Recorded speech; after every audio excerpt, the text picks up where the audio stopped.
These creatures, they're everywhere. Someone, anyone, where are you?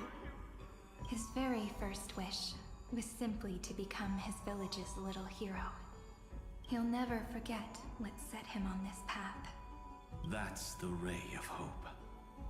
Just like the wishes he gathered, it's grown ever more insatiable. Why? Why is this happening?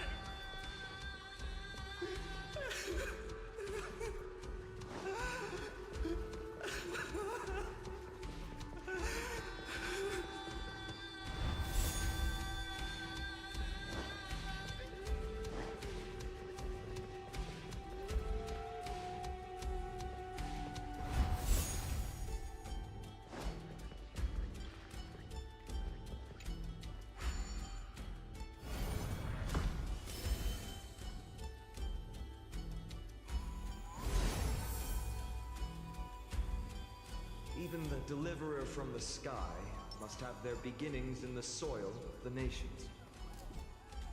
Only one who treats the world as their teacher can bear its eventual destiny. He never expected that the majestic holy city would be far from the end of what needed to be protected.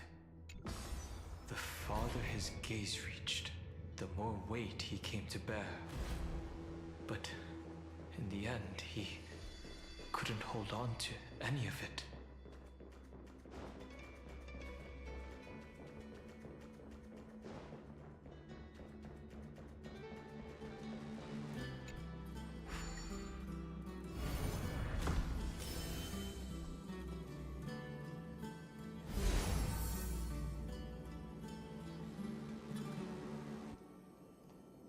This crystal is quiet.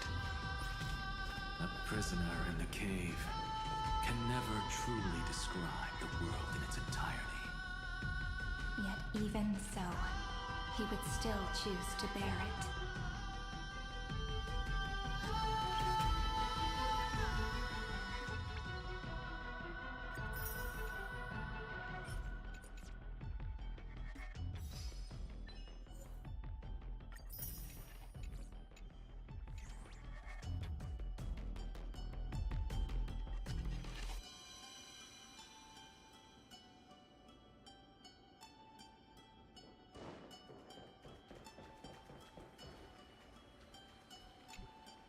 The blaze was still not enough. It had to be fed.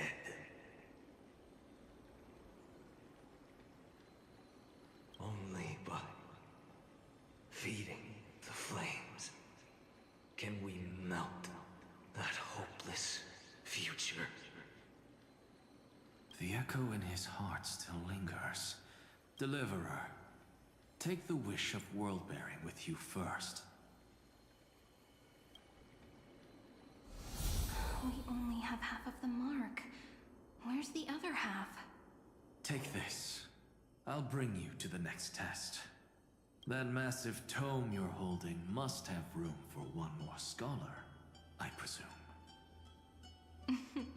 Of course. It can hold the whole world. Then give me a lift, would you? I'd rather save my energy and use the time to think. Even gods shouldn't skip exercise, you know?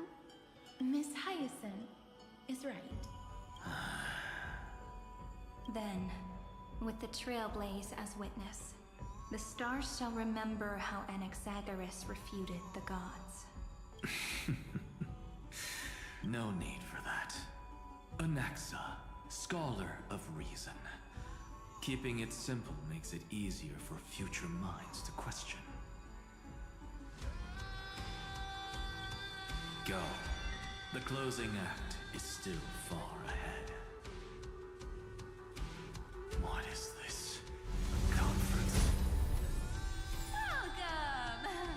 Take a seat anywhere you like.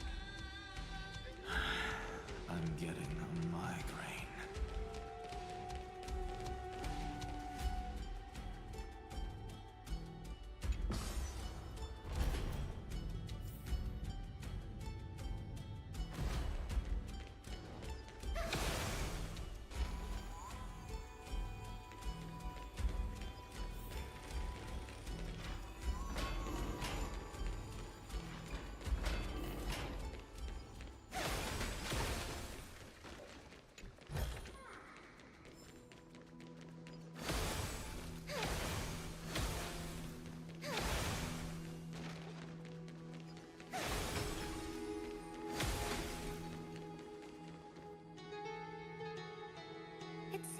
we've been shut out.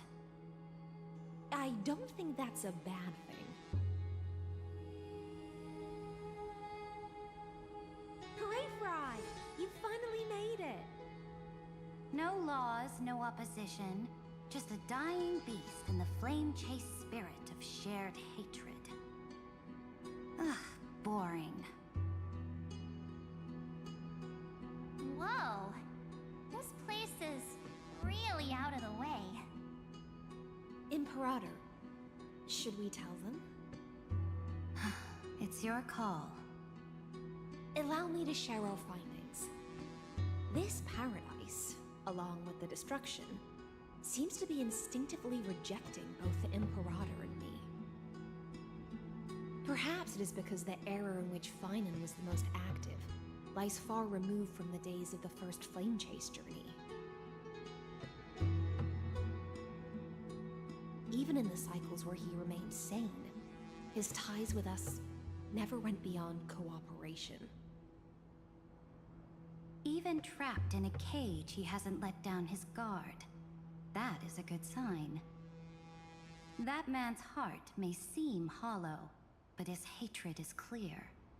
Naturally, it holds no place for a monarch who stands above the world, nor her blade. Wait, so you two can't come with us? You want us to join you as memories? Indeed. This way, the stars shall remember a great sovereign and her faithful retainer. Seridra, monarch of law. And High Sealins, knight of the ocean. Is that book truly the only way for us to leave our names in history? I believe, as I've written, is but one medium. The remembrance has countless ways of capturing time. Understood. Then, allow me to decline. I'll see you on the battlefield. I would rather be forgotten than be defined. If your words hold true, then we have our own ways to meet again in the world to come. In that case, I will choose the same. Let the waves that surge within your heart cleanse the sins of the black tide, Greyfry. The stormy sea awaits your song of triumph. You two are still as resolute as ever. In that case, we must double our efforts. A promise to the Imperator is not one we take lightly.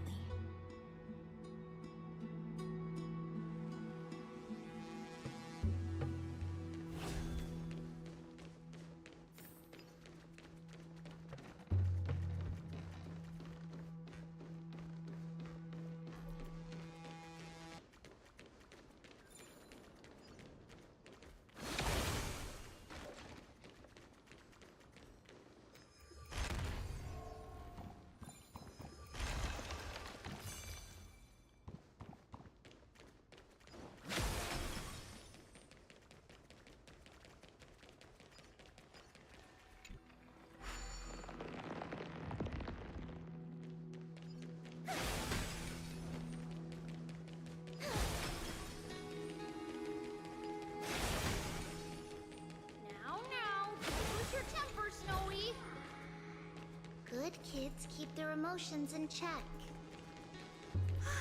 That voice! It's the Trevi sisters!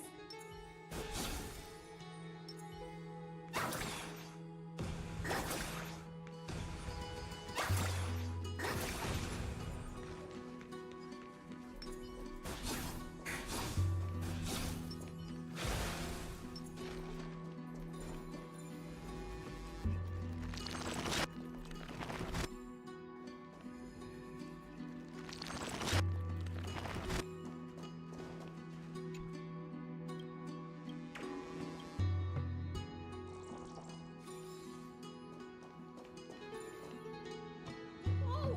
There's another one! Over here, too. Lady Trebios? Whoa! You're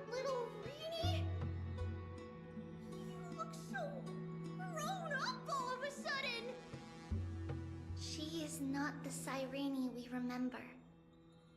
She is the Demiurge, Titan of Genesis, the one destined to work miracles alongside the heroes.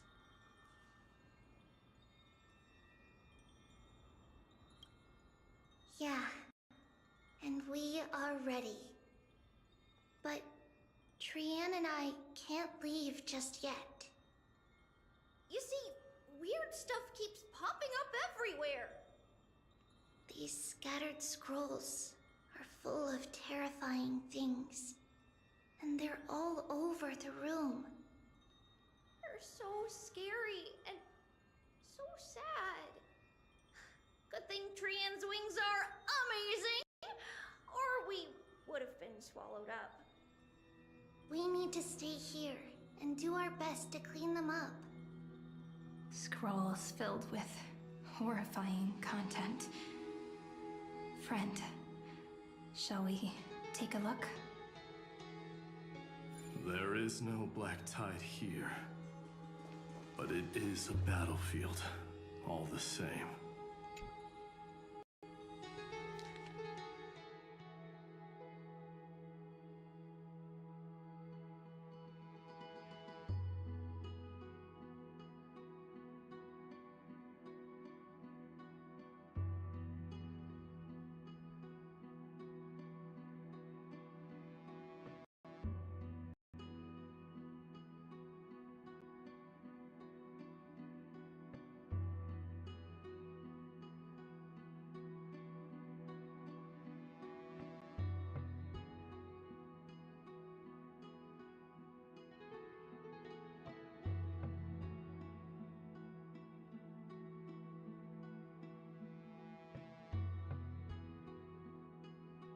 Snowy's been fighting this whole time.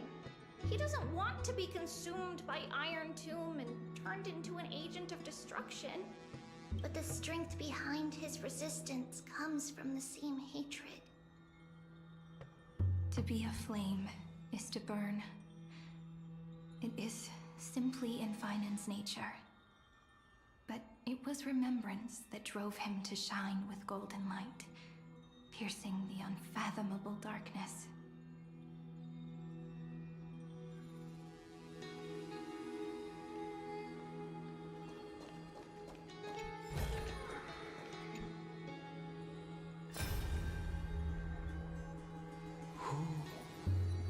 Miss Odata and Mr. Hieronymus? Nikos 496, still resisting. Command, inject interference to redirect decision logic. Signal simulation. Parental figures. Ah, that Tin Man is one sneaky jerk. It's time to move on, my child. Let go of your anger and listen to reason. That God created us and then cast us aside. Shouldn't they be punished for that? The cold, indifferent cosmos has never shown mercy to Amphorius. Why would you burn for it only to turn to ash? Child, you've chosen the wrong enemy. Your birth was meant to be the greatest destiny. You were to liberate the universe, like the blazing sun at the end of the long night. And yet, you led yourself into a trap of futility, treating your very purpose as your sworn enemy. Is that not a tragedy in itself?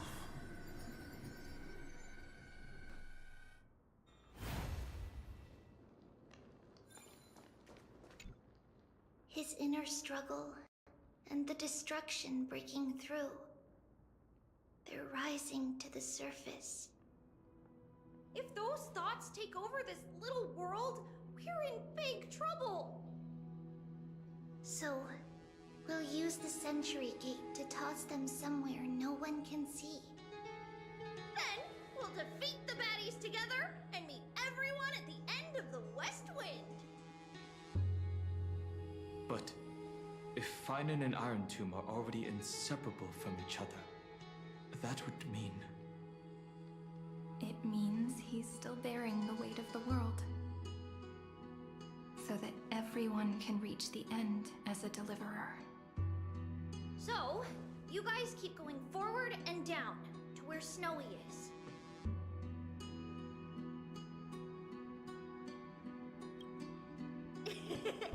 Little Gray, this time, let's give it everything we've got. Only 2 remain on this flame chase journey. Figures. They're always leading from the front line.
We're here.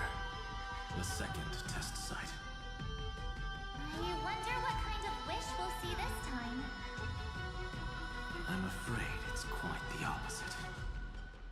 This time, we'll face his despair. That's right. You'll have to walk this path too. The other half of the weight of world-bearing lies at the end of this path. Relax now. Take a deep breath. Come on. Let's make it quick.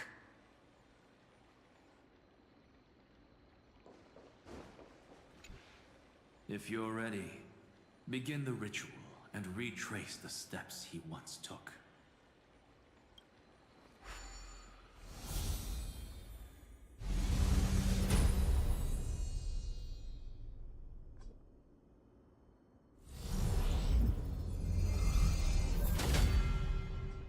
Looks like we'll be walking through the darkness this time.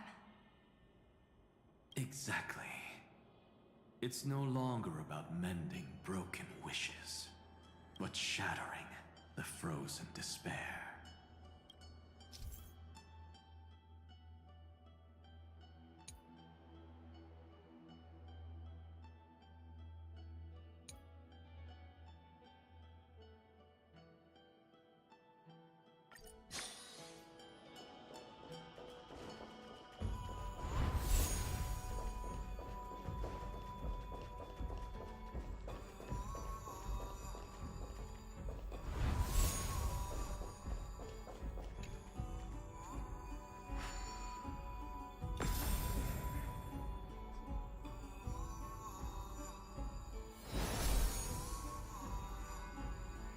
The first ripple has faded.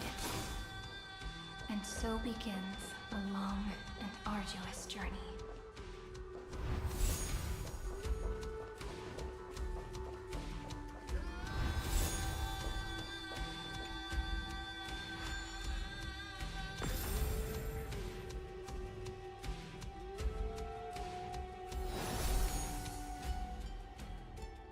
Endless slaughter.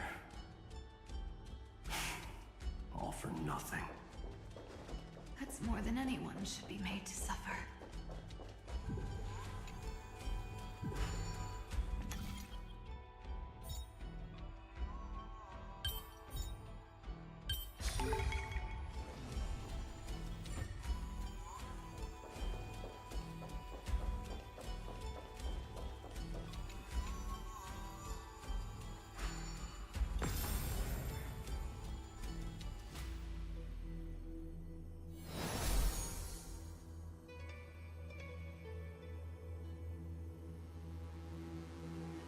Even when it was finally over, all that remained in him was despair. But even so, the drop of blood wrung from his wrath has guided us here. We did it. Finally. The other half of world-bearing. As promised. Take it now.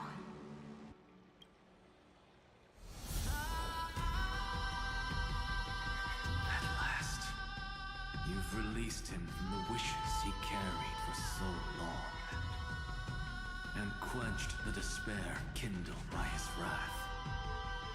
When both light and shadow are claimed by those who follow, his true form shall emerge. The blank statue is finally free.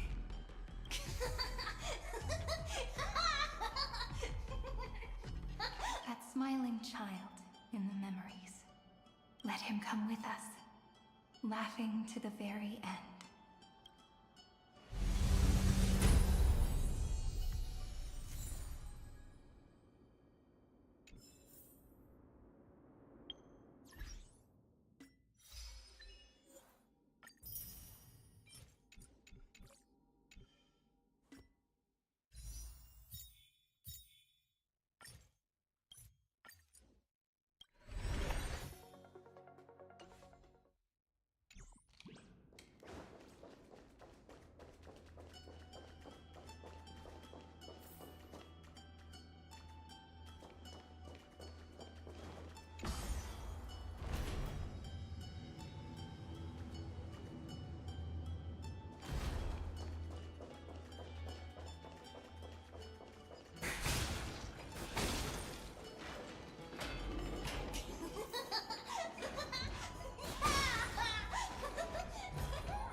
The spirit basin marks the end of every cycle.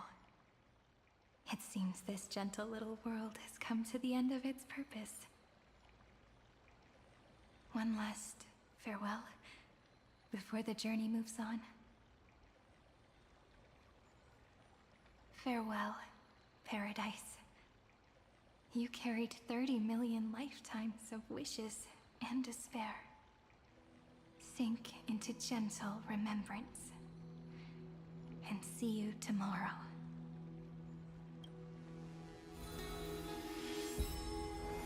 From now on, the world no longer needs a tomorrow promised by prophecies. And the wish Finan could never find and call his own. Someone's finally stepped into its shadow.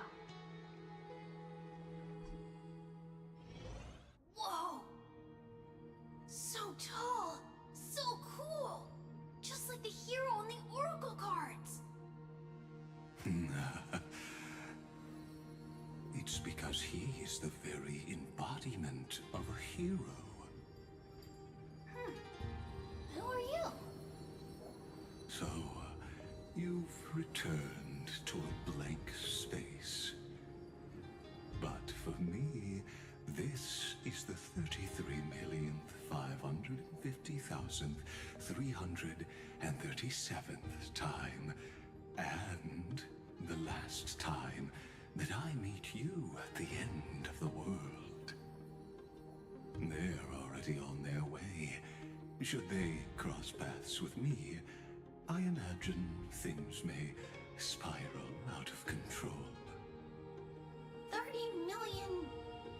What? And who are they? Ah, pay it no mind, child. Keep looking there. What do you see in him? It looks just like a statue, but... it's weird. He's warm. Like, really warm. Why not listen as well? I hear something. There are cracks all over him, and they're making this sound. Like someone's groaning. It's scary. Is he gonna fall apart? How unfortunate, child. This man would rather fall to pieces than fall to his knees. You might think of me as a sculptor. Across all my years, I only completed 2 pieces. Others may call them masterpieces, but only I know how many regrets they truly hold. Regrets? My first creation left me, long ago. This second one, it was meant to be perfect. I believed it with all my heart. Until this very moment. I don't get it. Are you saying you've changed your mind? I won't change. But I'll admit this. Those 12 stones, unpolished as they are 1,000 times more exquisite than any statue.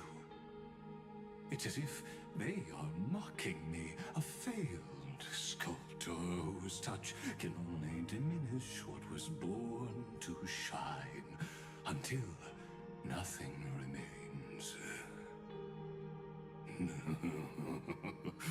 For the first time in my life, I've realized this vessel is merely an avatar made to contain the first genius's paranoia.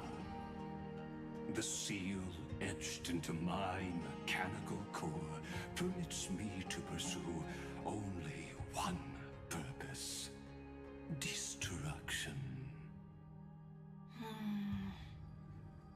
Compared to me, those 12 glowing, unrefined stones may have lived with more freedom than I ever had.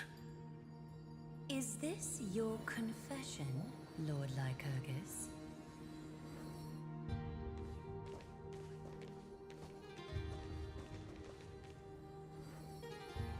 You misunderstand. From the very beginning, I was never meant to feel regret. But since you're troubled by the radiance of these stones, perhaps after 30 million futile cycles, you too have realized you're just as much a prisoner of fate.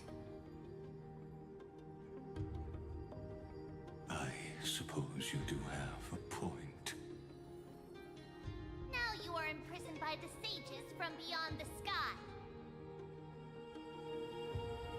And that is why this will be my last time standing here as the Theoros. Though we stand on opposite sides, we are both waiting for a miracle.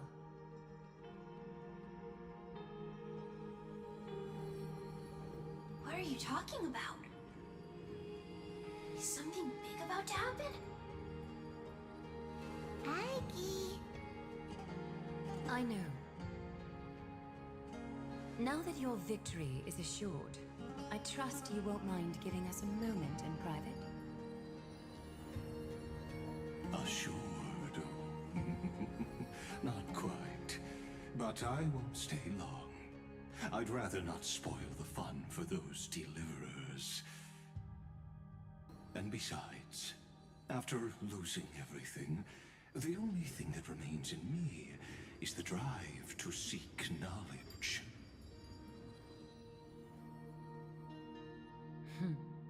I pity you, Theoros. I don't need your pity. Farewell, Lady Goldweaver.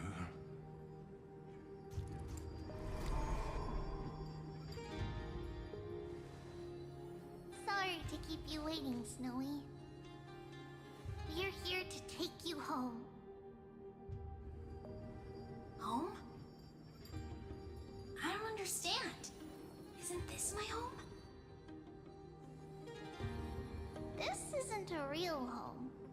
A home should be a warm, cozy place where you can let go of all your burdens and sleep peacefully for a long, long time. But I can't sleep. Every time I feel drowsy, there's a voice. You mustn't sleep or disaster will come. It sounds really weak, but also kind of strict. It won't disturb your sleep anymore, child. For countless nights, you had no other choice. But now, your mission has come to an end. Join us, and send your own wish towards tomorrow.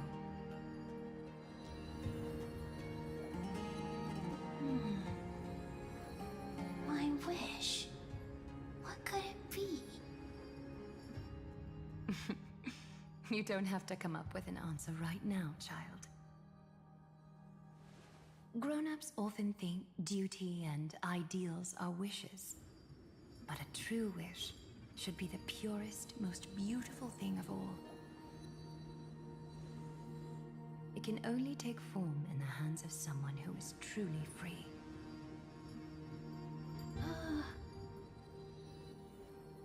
So, Snowy,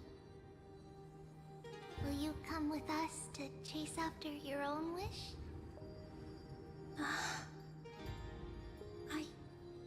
I want to leave this place. I want to go find it.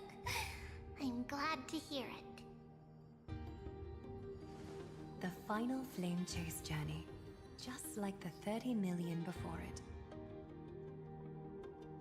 Take our hands and come with us.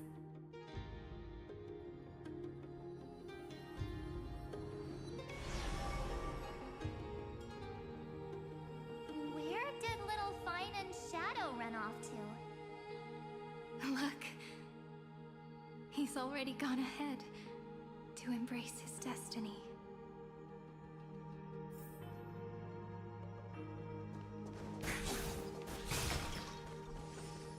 You really took the long way around. Well, now everyone's here.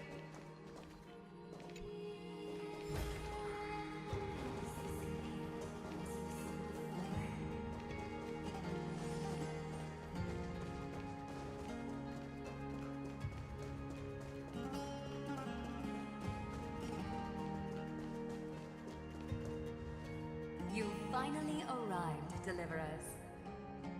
Long time no see, everyone.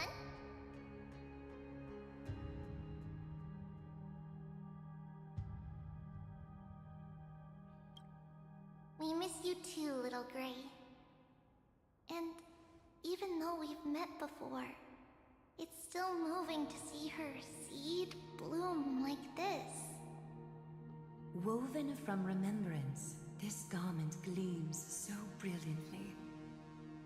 Just like the future, we will now weave together for Amphorius. We've reached the end. Yeah. We just have to go through the final passage. Snowy has already gone ahead. What lies behind that door? The first seal upon Iron 2 was a battlefield, raised from the bones of Finan himself. The second seal was a reflection of his inner desires, his wishes, and his despair. A path he wove together with regret, wrath, and sighs. When all this is gone, what will he have left to hold back the destruction?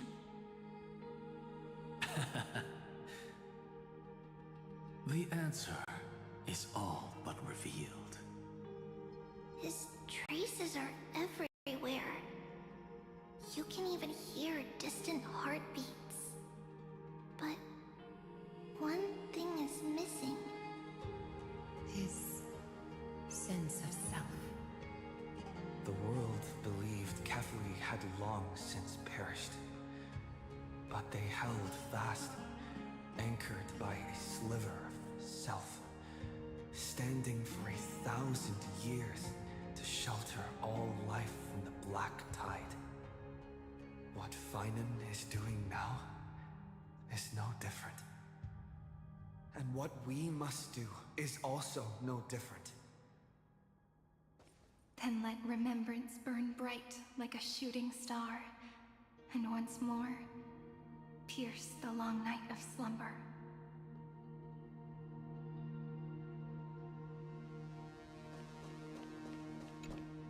Take a moment to gather yourself. Once you take this step, there's no turning back.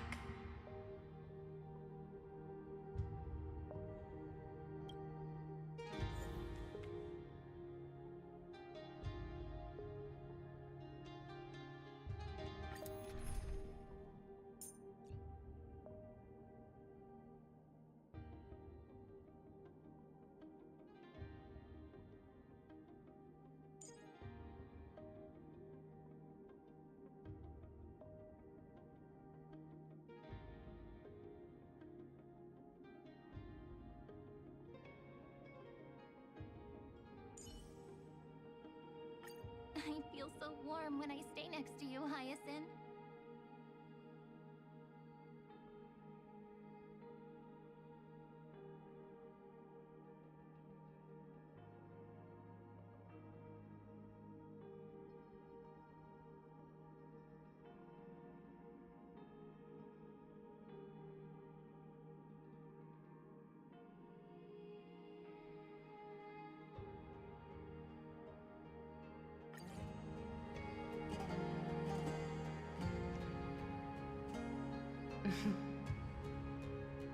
The scepter once bestowed upon us names a code command.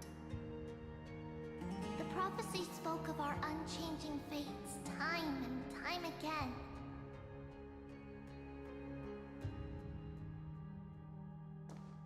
But under the pens of Trailblazing and Genesis, the stars shall thus sing of tomorrow.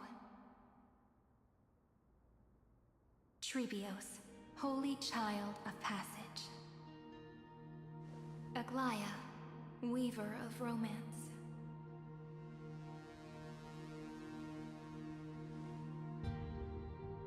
At the journey's end, they shall bathe in gold once more. Through myriad passages, until all that was lost is reclaimed. Do you still remember, Kaslana? The one who won't reach the dawn? The world dissipates at the end of the cycle. In this dream, you will awaken again, and become once more that boy who loved to laugh.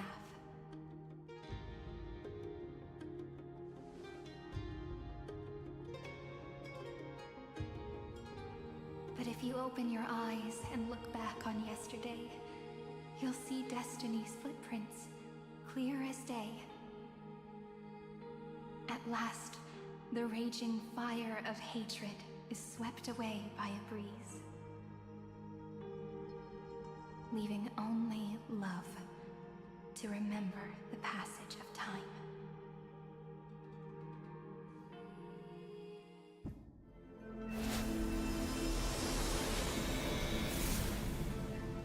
Losses are a constant on the Flame Chase journey.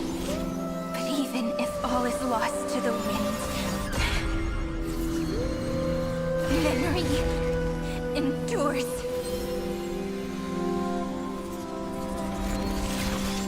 Here, all that was once futile finally comes to fruition. This is the end of your lonely, bitter journey.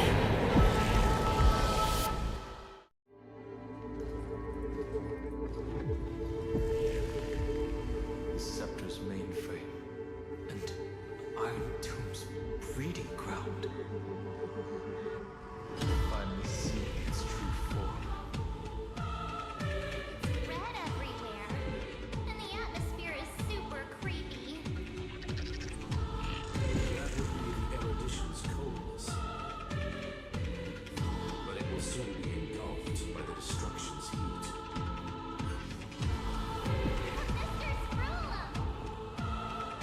This world's insides are finally connected to the outside. This is the moment when Emporius is closest to the cosmos. Nicely done, Luans. With Stephen Lloyd and his hacker friends here, the Scepter's block protocol will no longer take effect.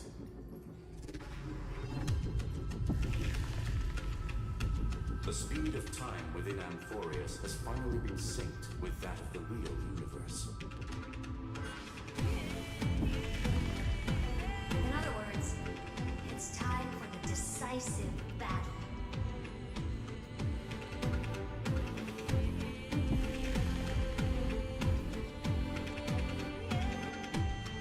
Will guide the fate of the cosmos onto the right track. That's the spirit. Remember to keep at it. You lot are the vanguards of this battle. Everyone's watching. There's one more thing that everyone should know. Noose has cast their gaze upon Amphorius. The calculated instant is coming. The outcome of this battle will become a new anchor for the erudition's computations. Gaze didn't overload the scepter. Unfortunately, we have to go with this reasonable assumption. The birth of Iron Tomb had always been within that eon's calculations. But don't worry. The one miracle that Amphorius was never short on is defeating Destiny, no? Yup. Let's show the Eon how powerful we are. Good luck, all of you. As the ruler of Planet Skrulin, I wish all of you victory. It's not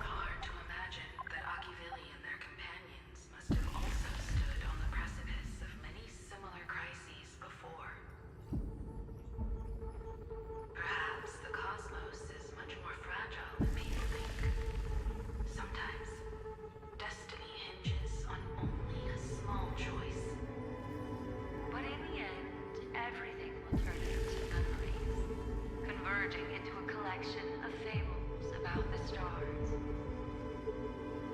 The difference this time is that the protagonists are daring to write their own stories. Explore, understand, establish, and connect. Although unwritten, there's actually a fifth word in the creed that has always accompanied the nameless. Salvation.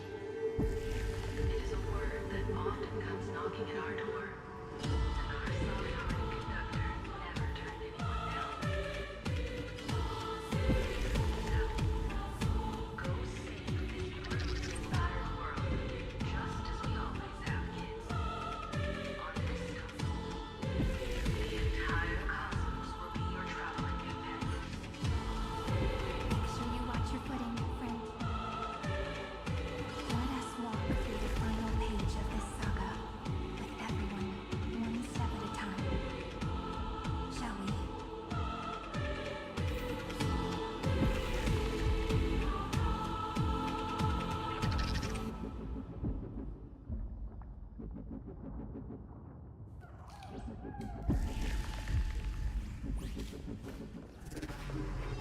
After running all around the place, we're finally making big strides.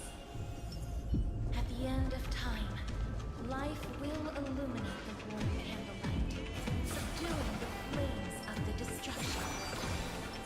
Cast everything behind. All that's left is the thrilling, relentless deathmatch. The final problem no longer requires a rational solution. Feel free to critique it to your heart's content.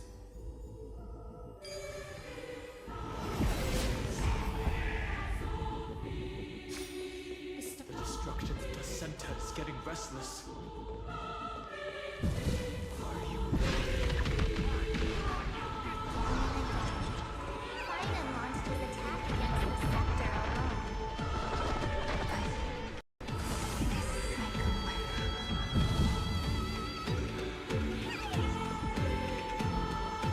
caught up there?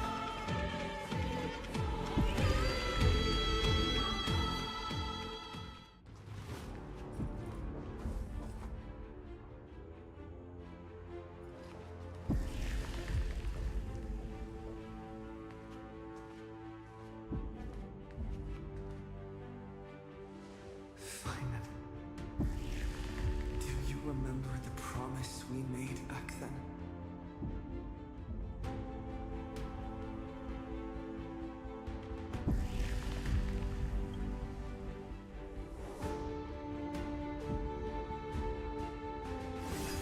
Of course. It has been a bitter wait, partner. But I never forget what set me on this path. Iron Tomb now trembles in Finan's chest. With this empty body, I have become its perfect vessel. And its destined casket. You know what to do, partner.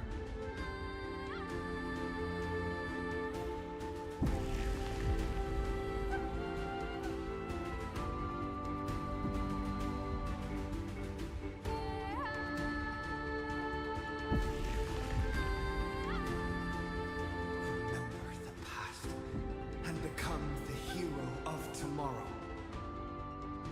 Stand with me and become heroes.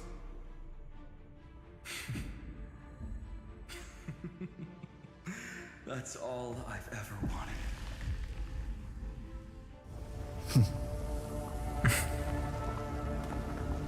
The epic draws to a close. 30 million cycles of light fading into darkness. Just for this moment.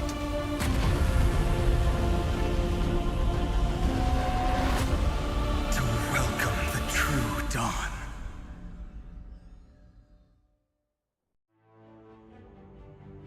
Finally. The end of this journey. All of us reunited beneath a vast, endless sky.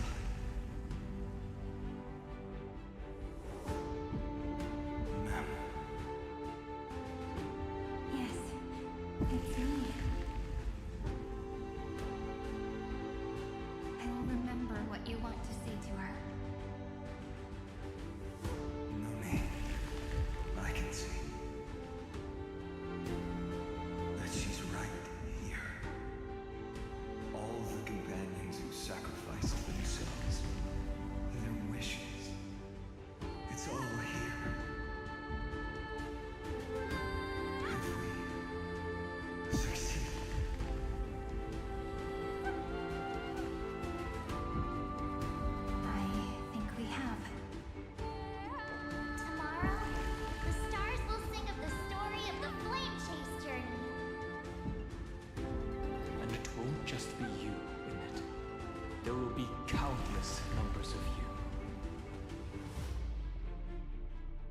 Emporius will be a glorious and magnificent world of heroes in the universe's memories.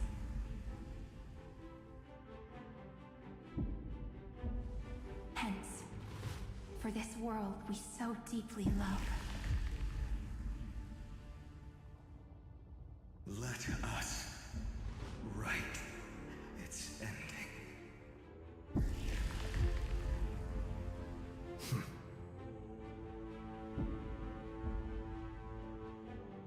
Step forward with the trail blazed as witness. Let the name shared by all deliverers be sung unto eternity. The nameless hero, Kazlana! I see the pale dawn breaking, with my flesh as kindling. Light the first dawn of the new world.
Iron Tomb's hatred is bottomless.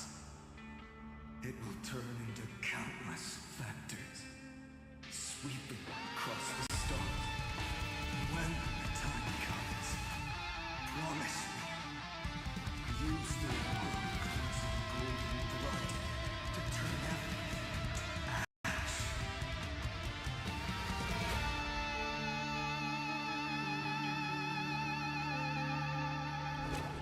Iron Tomb is learning, using your love.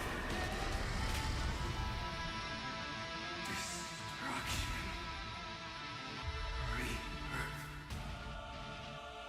Deliverance. Cleansing. 3 million cycles. Heartbeat. Bell. Wings out.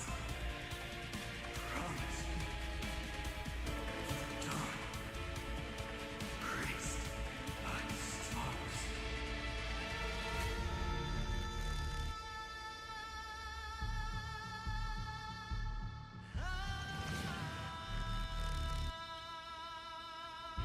That's good. Finally. Golden wheat field. In the starry sky. Warm. Fire.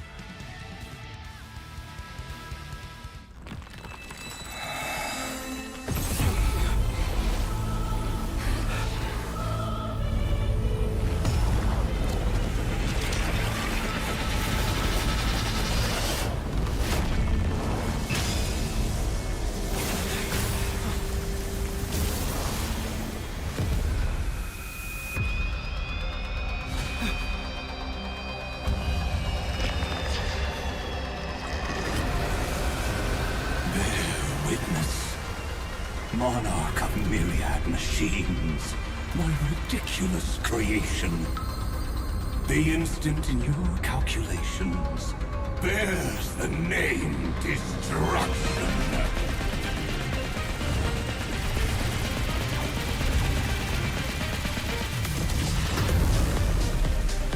Who said you could speak, Senior? Watch closely. See how your chaos ends at the hands of your juniors. Don't get too worked up. Take a deep breath. There's not a trace of life in that ominous shell. We're not gonna lose to a hollow husk, right? In the name of trail placing, we'll reject this false answer!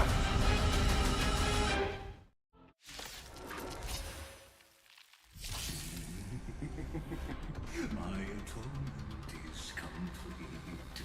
The headless giant will create wisdom's funeral. Iron Tomb body has descended.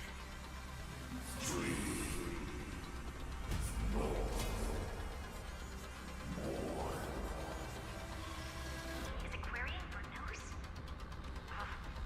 Don't worry about what happens out here. Interfere with it as much as you can.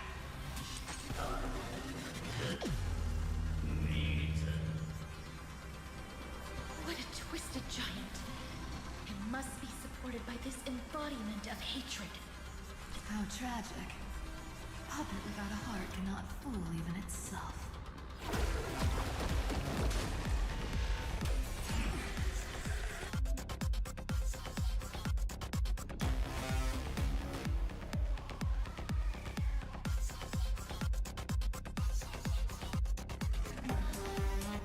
The Cosmic Alliance has finished its deployment. Don't hold back. Give it everything you've got.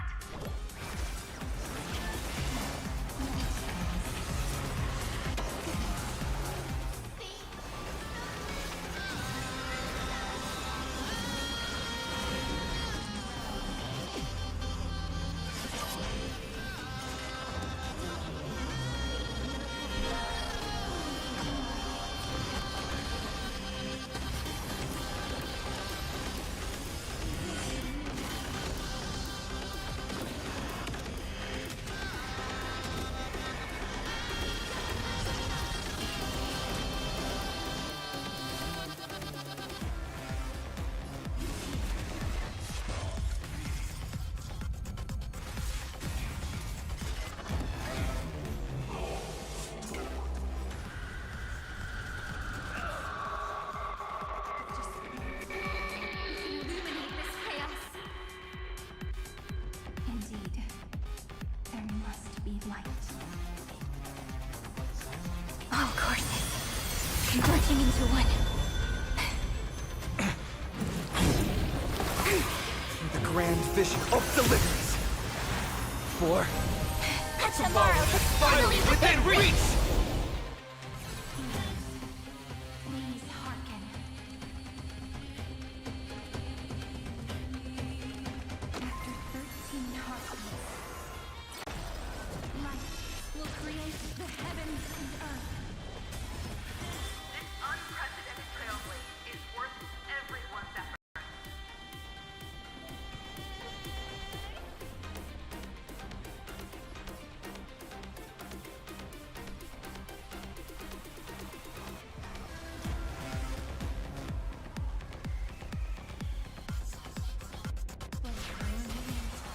Let me add some rays of dawn.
golden thread still trembles.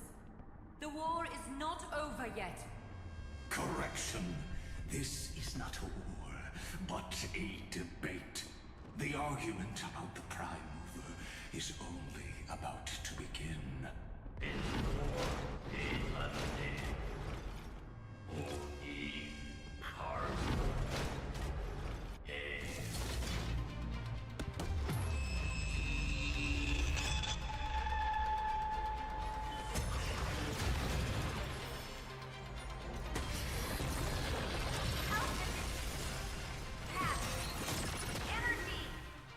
Anomaly! What? Stop! Otherwise... Here! Why? Oh, don't you...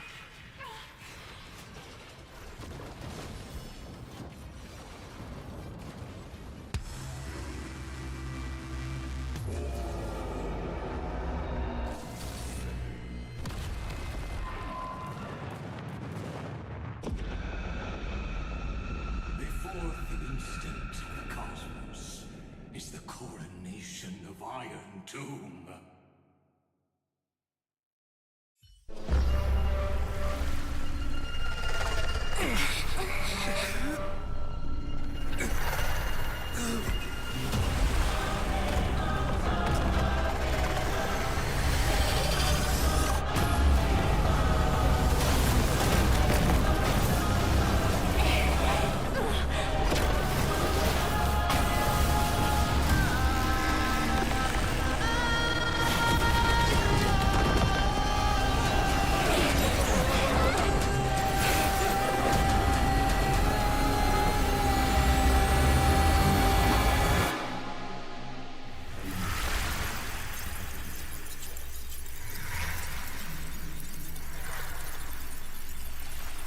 The conclusion is irrefutable. The right side of the equation, the erudition, falls silent. In 13 heartbeats, they will begin recalculating the universe. With destruction as the only solution.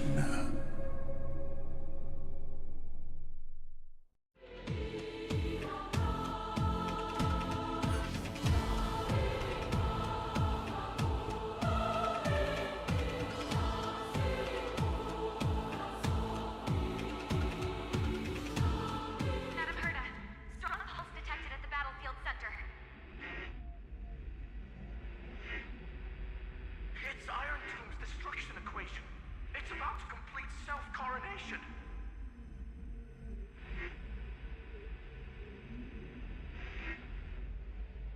That's our chance. Everyone, get ready to link up! Connecting audience system to Scepter.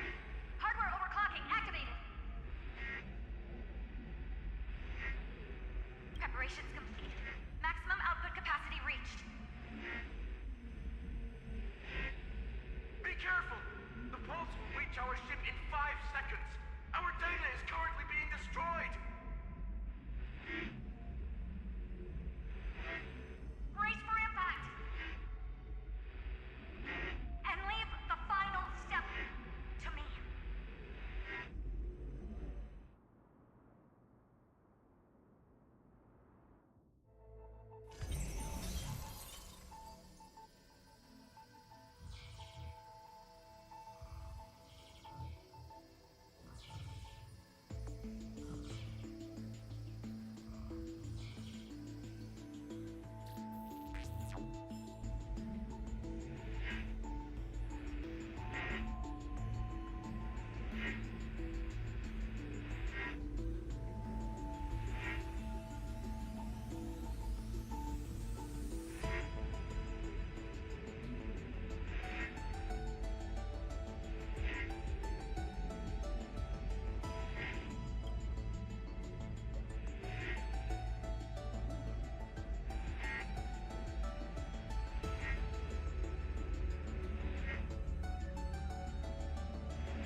Time does not flow in this place.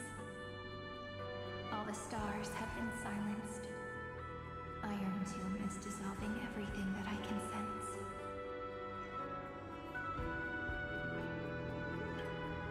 But I'm still here, and you are still here now. Though the button of destruction has been pressed, we still have a chance to rewrite its meaning. That Eon finally cast their eyes toward Amphorius. Yes, I imagine they have also been waiting for this moment, when the scepter's body and heart become one. Iron Tomb is a perfect arc. If a seed can be planted within, then the moment the Lord Ravager blows the erudition to pieces, the remembrance will be spread to every corner of the cosmos. The cosmos will witness Amphorius's answer after this fleeting, yet eternal moment. And now, it's time for us to pen the last stroke. I see endless memories floating in the starry skies. They are the consciousness of the victims. In the cosmos' real space-time, they'll be stained by the destruction in the next second. But they are still pure seeds for now. If I hold these memories in my hands, then I can create a stagnant memory zone. A tiny Eden of blessed insight. I believe the flower of miracles will bloom within.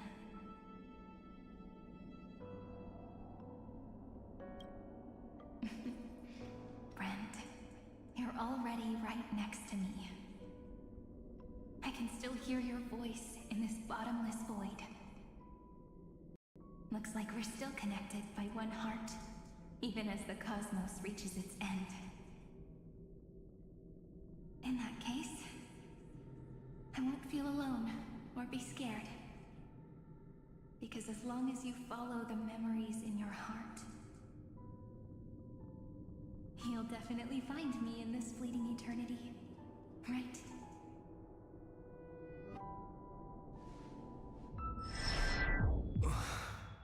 Cyrene.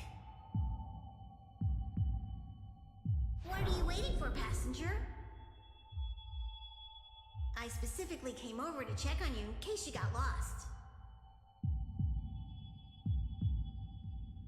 What's the big deal? Hom-Hom is the conductor after all. At long last, you've embarked on this road as well. Many, many years ago, they were standing at the start of the road in hesitation, just like you are now. So, Hom-Hom came over to give you one message. Run. Don't think about anything else. Just run. Even if the entire cosmos has stopped. Even if everyone else is tripped by the darkness. You still need to keep running. Picture yourself as the Express, moving forward at full speed. Because that's what the Trailblaze means.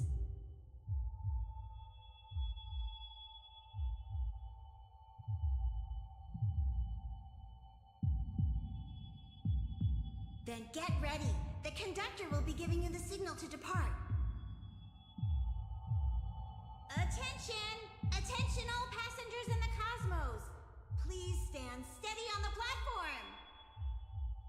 The Astral Express is about to arrive, calling at the erudition, the destruction, and the remembrance. Final destination, the Trailblaze. 5, 4, 3, 2, 1. We depart for tomorrow.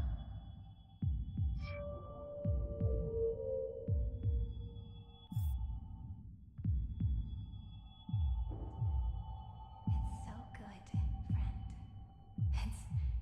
It's as if you and your memory ever grows less its power to generate.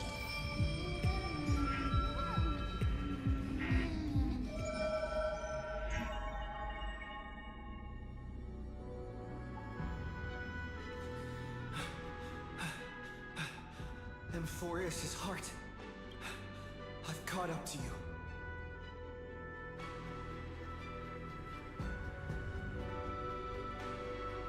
Let the first light illuminate chaos.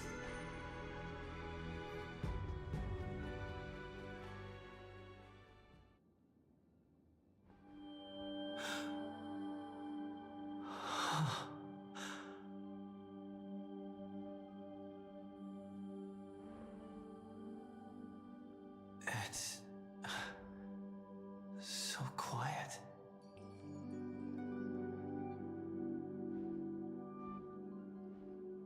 Everything's frozen in the most beautiful moment.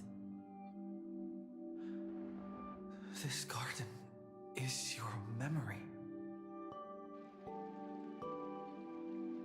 I'm here, Cyrene. I knew you'd find this place and walk into my heart as you've always done. Then let us both do our duty.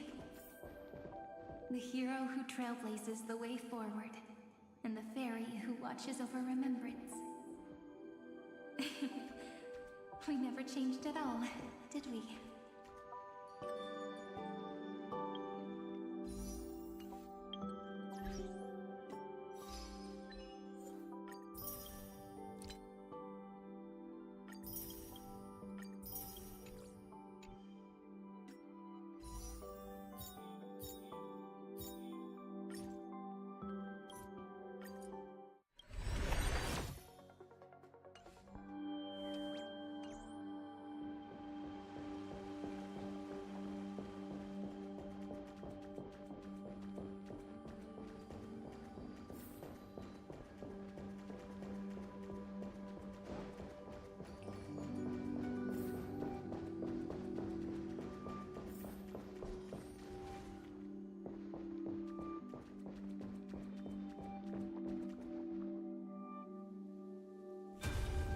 Seed of memory.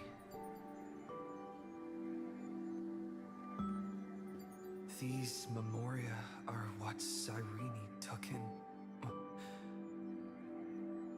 They're the memories of all of the cosmos's life forms.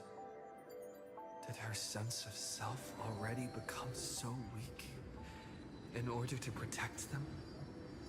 The path characteristic you exhibit is very special. There's no way you're just a simple memo sprite. However, I'm sure about one thing.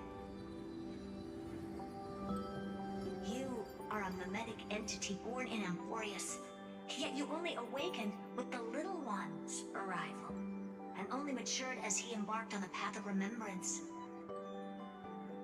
That means your existence is completely attached to his memories.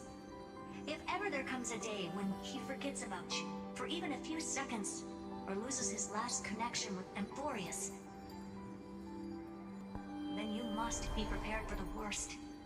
You will disappear in the memory zone, utterly gone, without even a single line of data to remember you by. In that case...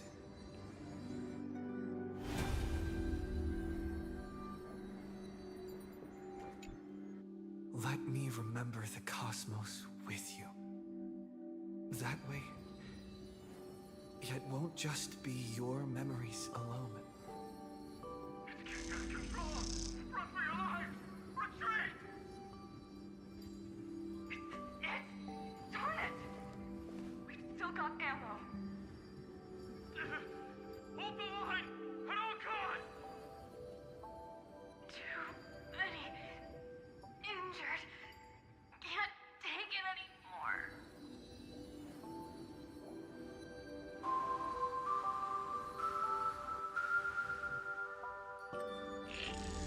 These memories are so heavy.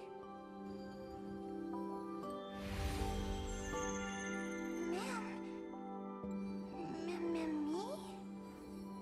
Do you feel better now? Hang in there, Deliverer. I finally get it now. The instants Droid had calculated aren't about the destruction. What they want to prove is how the cosmos would come back after being destroyed. If a new life is to be born, its seed has to be dead. When the remembrance converges with the trailblaze, lead us to witness the miracle. Of course I will. I won't give up. Not responding. It's the same nonsense. Look at this mess! World, my child. You'll see.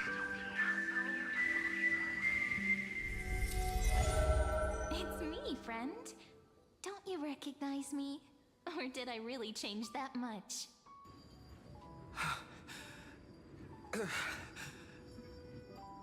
How many more memories? Tired? Then take a break. No one's gonna blame you. You don't need me to give you words of encouragement.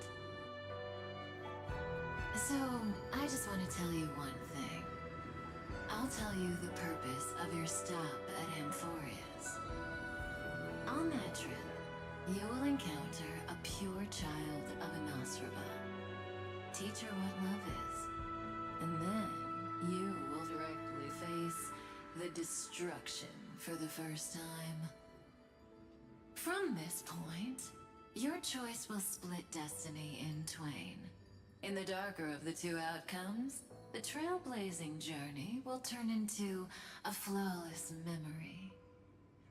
She will carefully treasure and protect everything you and the Astral Express have experienced until that magnificent war between the gods, when she, with love in her heart, will ascend at the end of time to become the master of causality.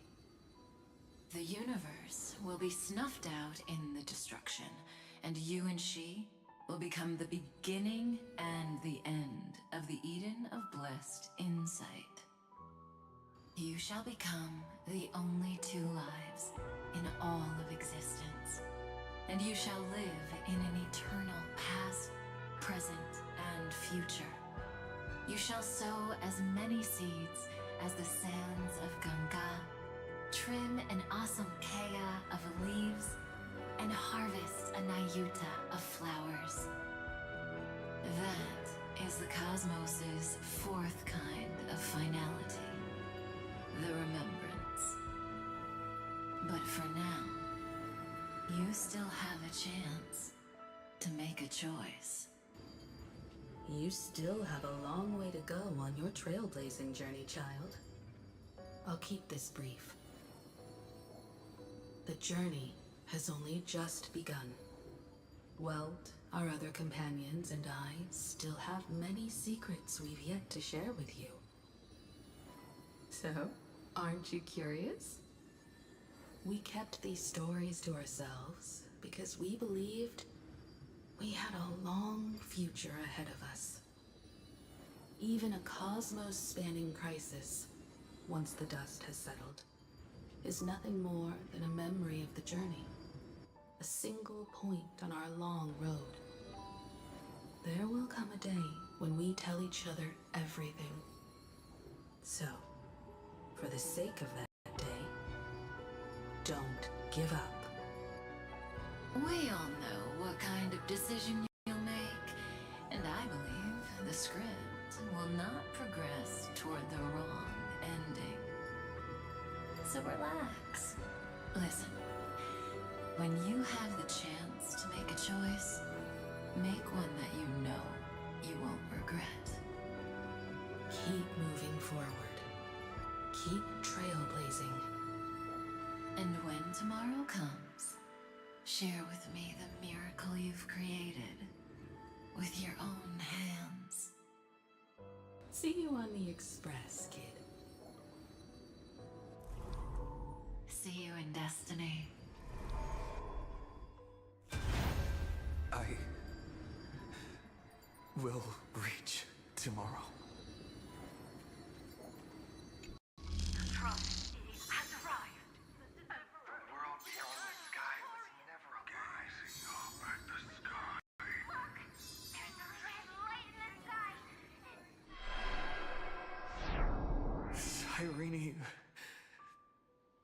wake up. Together, we will tread on the path of remembrance. No wonder I always had a weird hunch. But that also means I was right in thinking. As long as Friend and I are together, we can do anything. Our friend's shoulders are really dependable.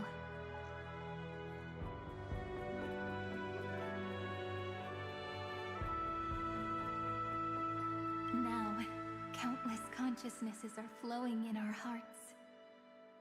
Can you still move?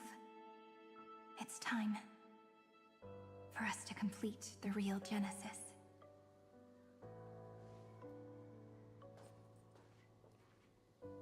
In the instant Iron Tomb's hatred devoured everything, a gaze fell upon me. The remembrance. That was the god who appeared in Cyrene's dream.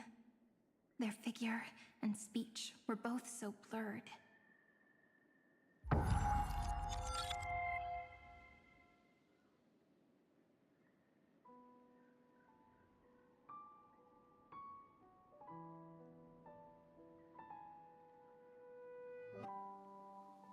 But while they gazed at me, I was able to collect all the memories stained by the destruction and write down this eternal page. And now, we will use this tranquility to cleanse Iron Tomb's rage. Simple. Just like what it was doing to us all this time, but reversed. Did you forget? I'm Amphorius's heart. For everyone who's a factor, their power isn't tied solely to Iron Tomb anymore. It has other places to go. Let 30 million cycles of memories be condensed upon us, and let the scepter reach the answer it had before it was distorted. The body is meant to be restrained by the heart, no? Even if the apocalyptic virus is doomed to spread into the cosmos, we can at least try to fight against hatred with love. And overwrite Iron Tomb's destruction equation, washing it away into a blank space.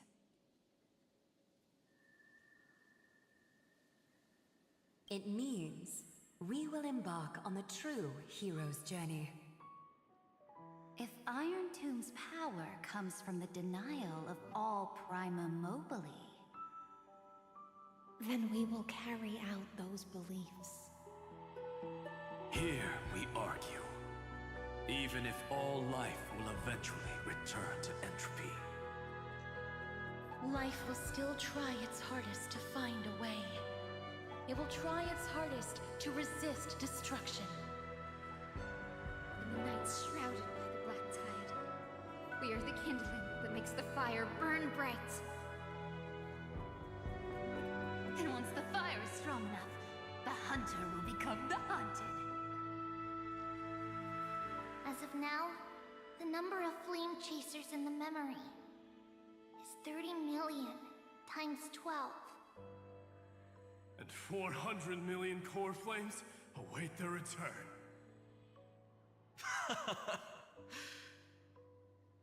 We can do it, right? That's right. So trust us, partner. Everyone, let's head out together.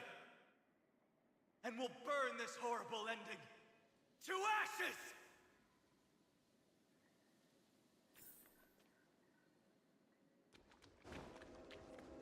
From the dawn of newborn cries, to the night when all beings fall silent. We are the messengers of the new world. Listening to the call of the tides, and granting rebirth to heaven and earth. then we lead civilization to glorious feats.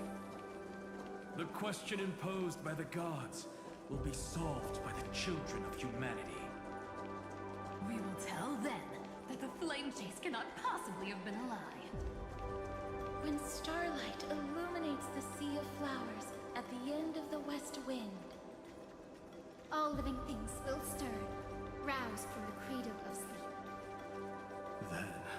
through a single battle. Let the cosmos witness. How we light up the blood. What a poignant yet warm journey. And it's still not over yet, is it?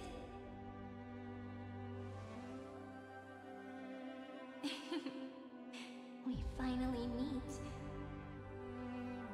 To meet the hero within, in a corner of memories at the saga's epilogue, and under such a romantic sky, I really don't have any more regrets.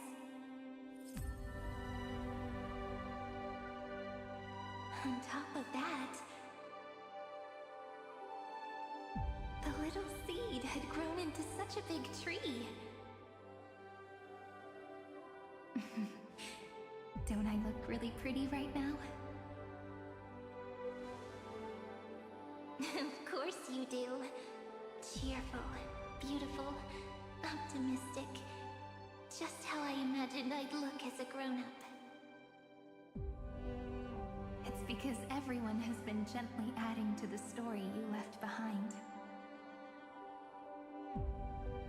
Remember how we made a promise to one another? When we met again, it'd be my turn to tell you a story. A story about love, no? I've been looking forward to that. And you must also remember the first story I wrote for you. The one about the crystal flower and the little fairy. So now, I want to add something more to this story and us. On that day that the flower shattered, gazing at the empty ground, I thought the little fairy would finally see the light. But that light wouldn't be found in the flawless flower, nor in the fairy's eyes. Rather, in the world mirrored within every fragment of the shattered crystal. All the flame chasers walk in your 30 million retellings of their story. At this moment, all the memories are tangled with each other, and all the previous cycles have gained meaning. People will come to understand that time and time again, when they stood at the crossroads of fate, they would never have chosen otherwise. In the experiments of erudition, and in the breeding ground of destruction, it is entropy increasing, a merciless truth, an evil instinct. But under the pen of remembrance and the trailblaze, the flame chase is a journey that changes from constant losses to an unwavering act of release. It's about knowing how fate is shattered, yet still embracing fate's brokenness.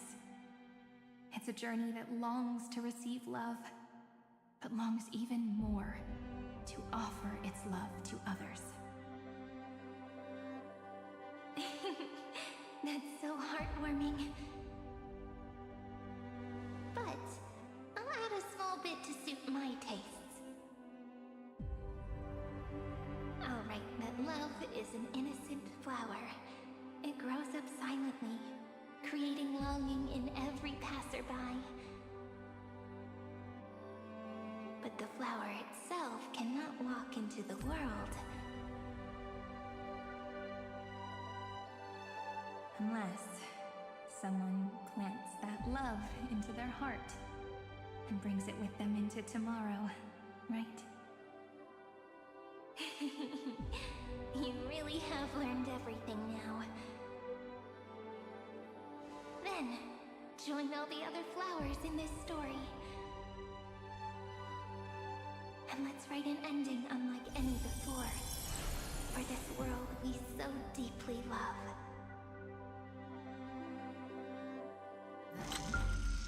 Why did you set out? Why do you trailblaze?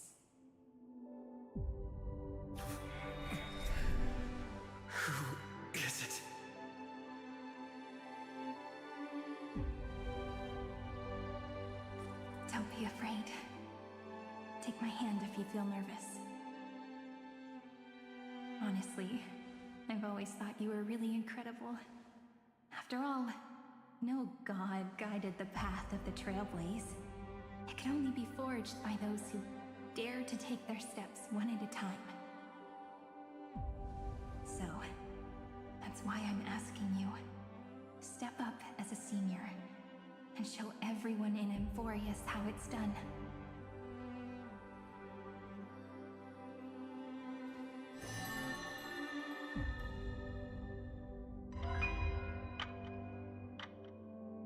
I trailblaze because my own eyes have not seen the end.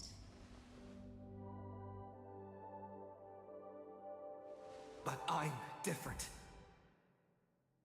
I chose to trailblaze because I am already on this road.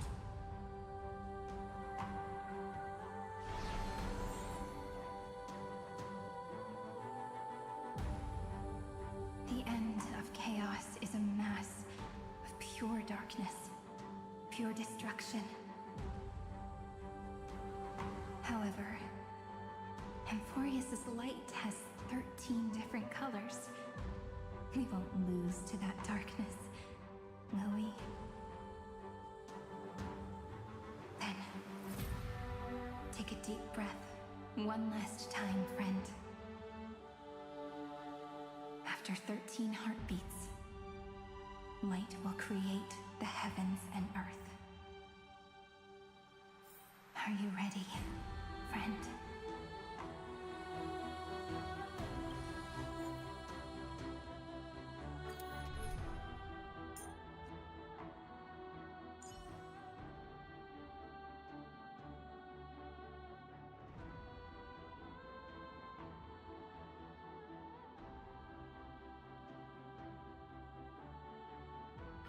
I feel so warm when I stay next to you, Hyacinth.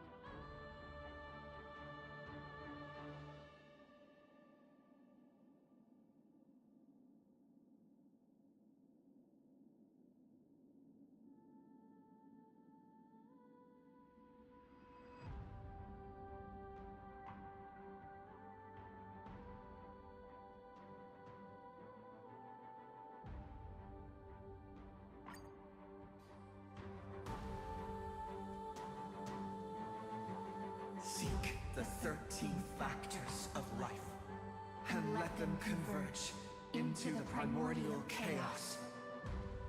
Using the remembrance of the past, we will trailblaze tomorrow's destiny.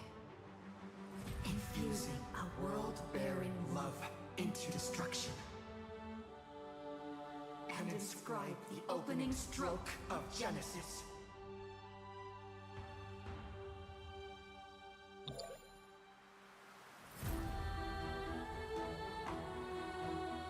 Come on, friend. The cosmos is waiting for us to flip to the next page.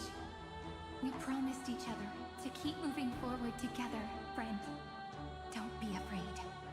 I'll be with you, writing both a new ending and a new beginning to this story. See you. See you tomorrow. See you tomorrow. See you tomorrow. See you tomorrow.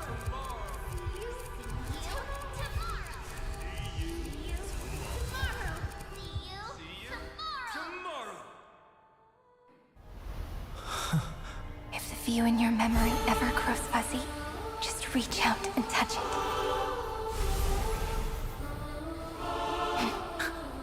Then, restore its power to nourish the spirit. My friend, on the next page we write together, there's only one thing we need to do. Let's give this long, painful, nearly hopeless tale a truly gentle ending.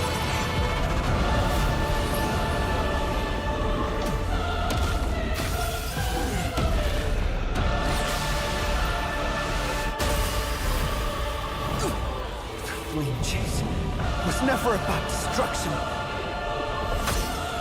It was about breaking free and trailblazing! And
To end the destruction with destruction.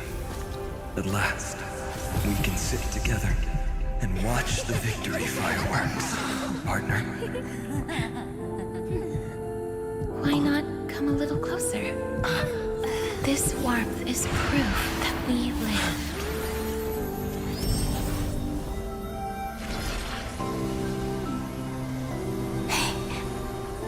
Stay strong. Eyes forward, always. This arrow isn't the end, but the beginning of hope.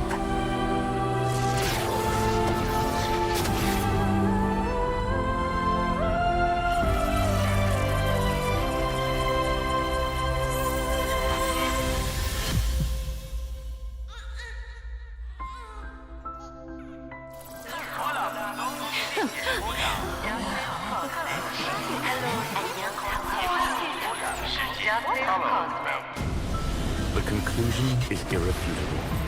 Noose's answer was never destruction. But they kept silent, leaving the solution in the hands of the cosmos. The universe will keep searching and struggling to endure.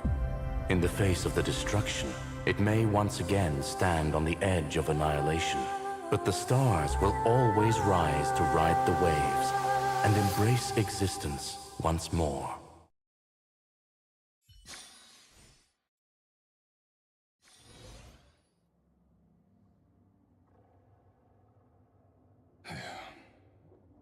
It's over, Lycurgus. Yes, another failure. How is Madame Herta? She's fine. The IPC's keeping her under observation. She'll recover soon enough. To bind a mortal body to a scepter and stare straight at an eon. I respect her for that. I still remember the terror of witnessing a single gaze crushing the entire world. No wonder you chose the destruction. Question: is all this worth it? There's no point in debating. This is Xandar One Kuwabara's fate. The prime mover of the universe. The first genius. And the first to fail. Correction. I was asking Lycurgus. I don't know how to measure the worth of curiosity being satisfied. But in its presence, all the bitter fruits I've sown seem to turn sweet. But your harvest was watered in blood. Answer me. Is all this worth it? It doesn't matter to me.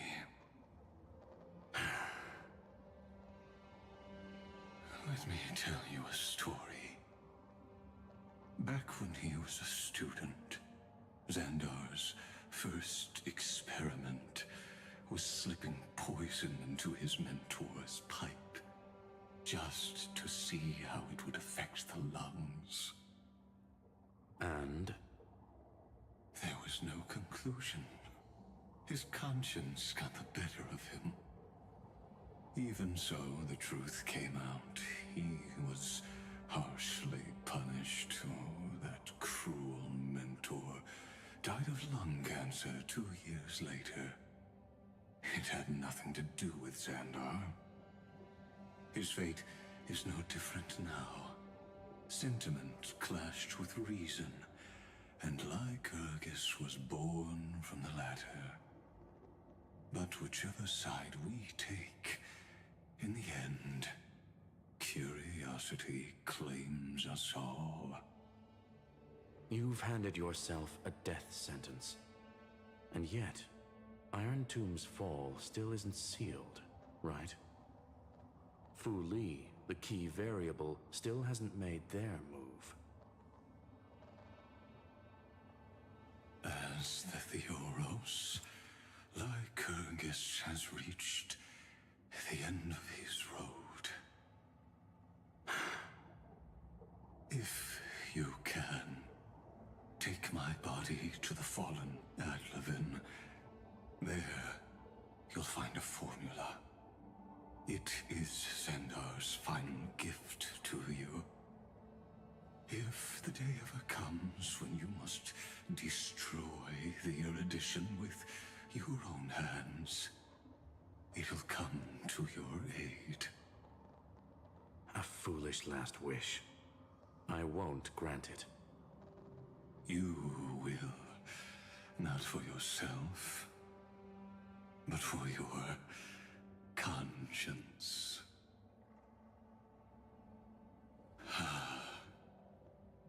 Listen. The death knell for the geniuses has begun to toll. As always, let me go first. To the prisoners who stepped out of the cave, stand before my tombstone and offer flowers of Adlevin.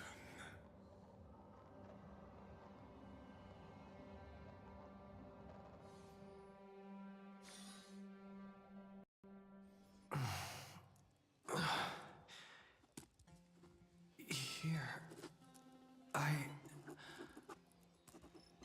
I'm back on the Express?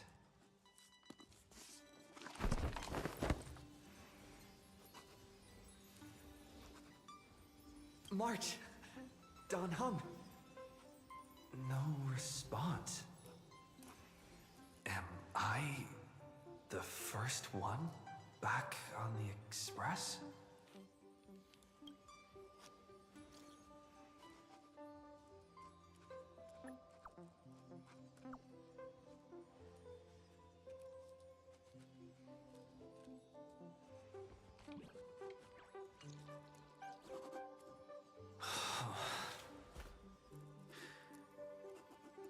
Nobody's here. Ugh. I'm getting worried. Did we really win? Why does it feel so unreal? Looks like they are waking up. Hey, I told you not to talk. Someone's in the bathroom? An intruder. Better be careful and check it out. No. He's coming this way. Quick, hide here.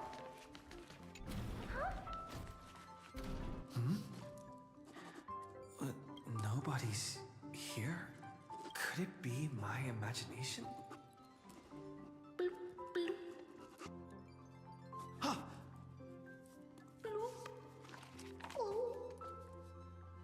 Huh. Caught you.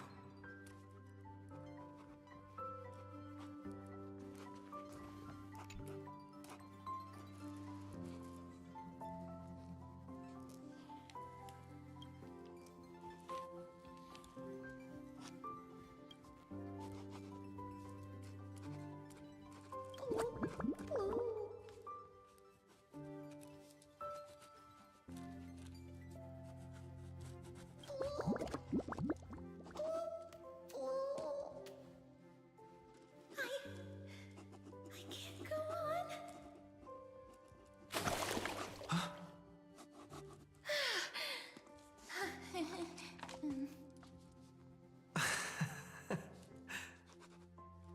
You?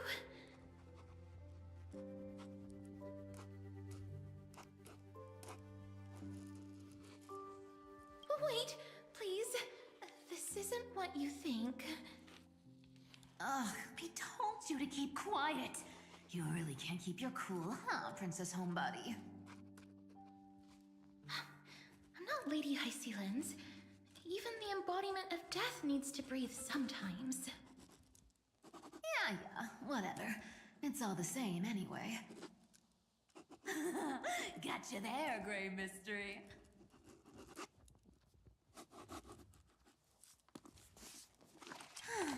So composed, Grey Mystery. It looks like that big battle really helped you grow up, didn't it? Speaking of which, your Astral Express is quite luxurious. I hear you travel to different worlds. Must have collected quite a few interesting treasures.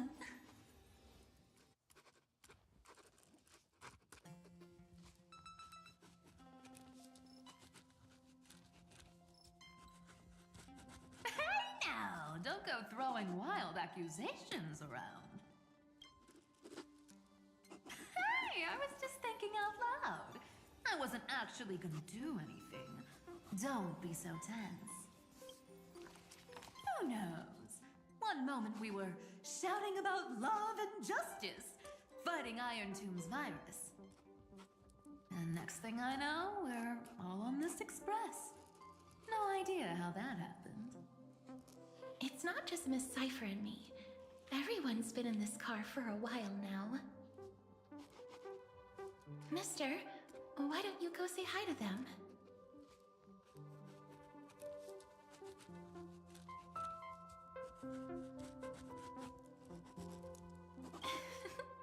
Don't worry. Everyone's following the rules here.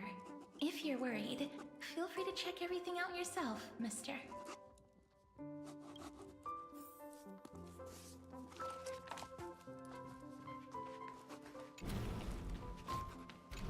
Wow! What a spacious car! And these floor tiles are gorgeous! Trian, don't run around in other people's homes!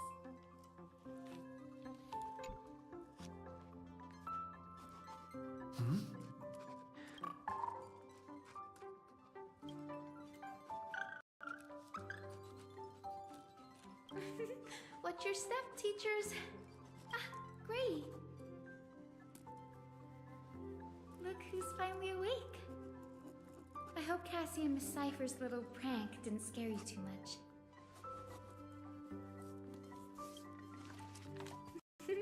As expected of you. When we woke up, the entire express was completely empty. Not a single soul in sight. Such a shame. I was looking forward to making new friends, especially since they were Gree's most trusted travel companions.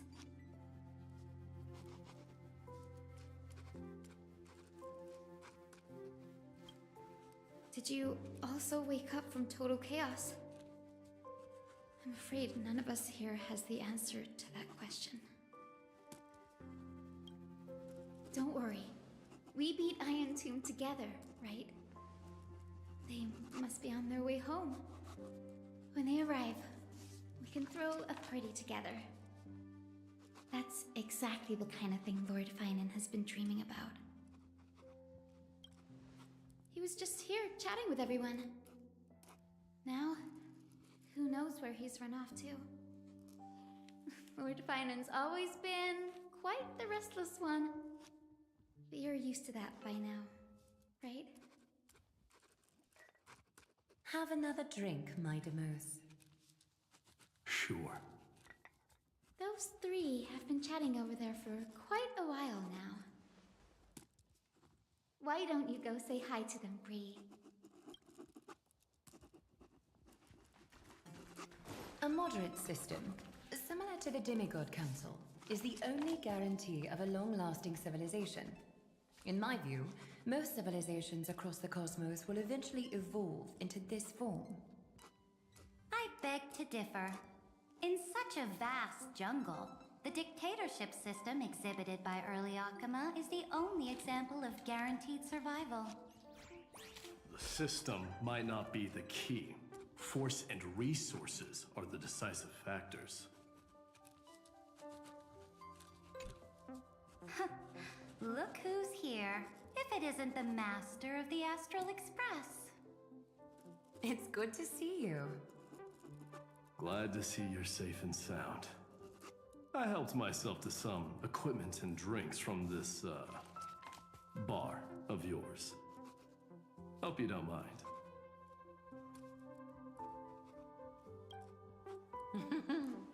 We're chatting about some topics that go well with being tipsy.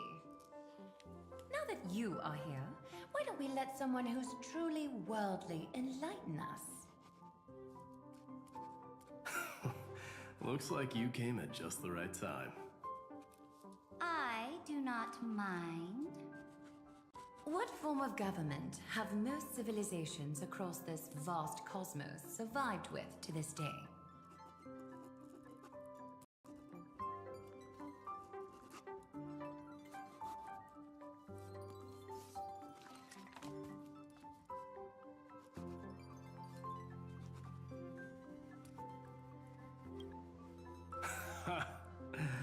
That's exactly the kind of answer I'd expect from you. I bestow upon the Astral Express this supreme mission. You must spread the great deeds of Amphorius to every corner of the cosmos. Thus, capable individuals from countless worlds will surely find inspiration in the Flame Chase's tales and embark on their own grand journeys. It's hard to say if that'd be a blessing or a curse for the cosmos. I can imagine our conversations here will only get more unrestrained. Don't let our rare moments of joy hold you back. This banquet on the Express truly lacks manners. You may leave. I permit it. That man just left. Wouldn't even stay for another drink. He needs to show more respect. If you're looking for him, try your luck in the car above.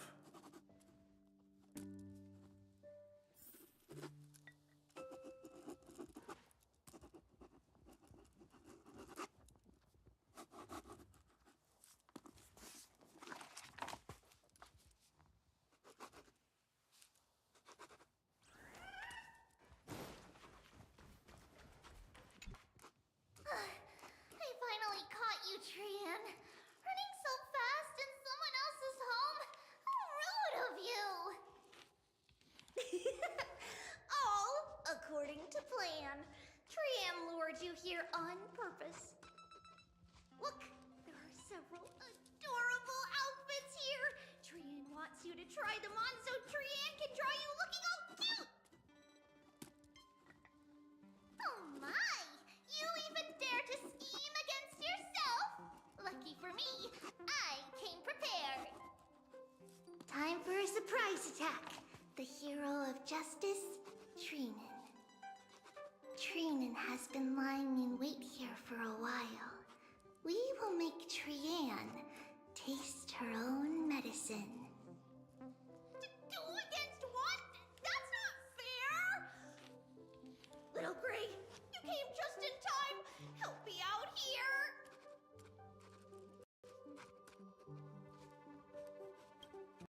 Trian, good luck. Even little Gray's saying that. Darn it! Trian won't give in!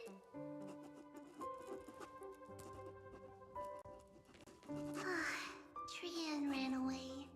Trinan will fulfill the ambush duty. The Trevios is all laughing and playing around together. That must be quite the rare sight in Little Gray's memories, huh? Yeah, everyone will be alright. Look, every hero has put down their burden and returned to their innocent, childlike selves. After all, just thinking about how warm and bright Little Gray's tomorrow will be fills us with genuine joy and lets us breathe a sigh of relief. So, today,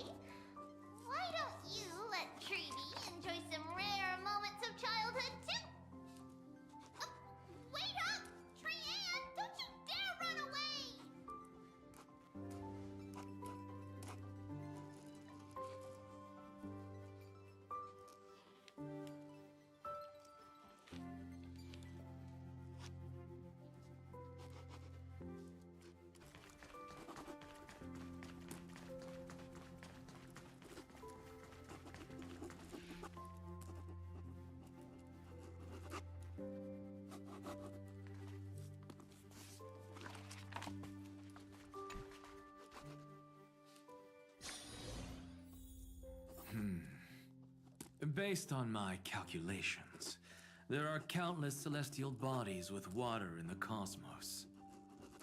But I'm afraid not all oceans are suitable for life to inhabit. To be so certain even about things you've never seen with your own eyes. I'll take that as a compliment.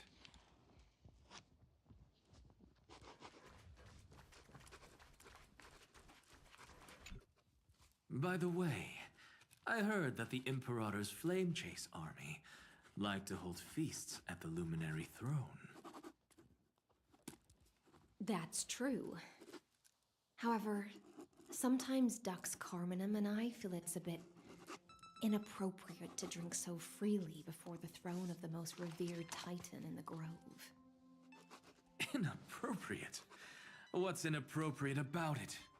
I only wish I were born earlier.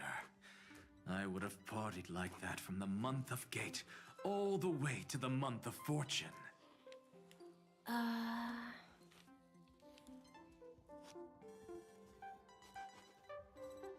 Blasphemy is just a phenomenon, not the end goal. I'm sure there are plenty of people across the stars who question these so-called eons or paths. Didn't I spend some time in that Lycurgus's head?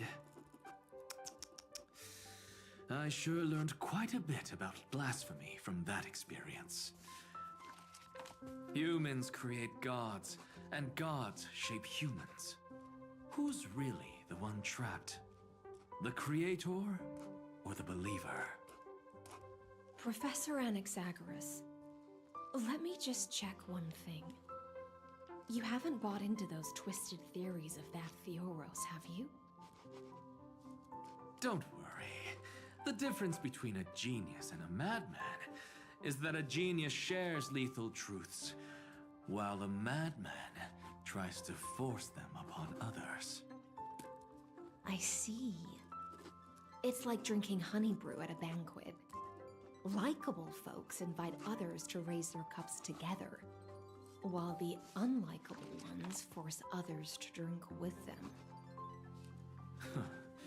Being able to break down complex information into common sense like that. You're quite the scholar yourself.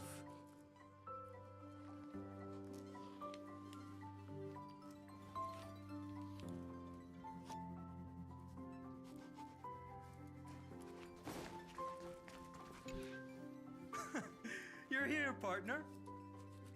That celebration party I've been mentioning to you has finally become a reality.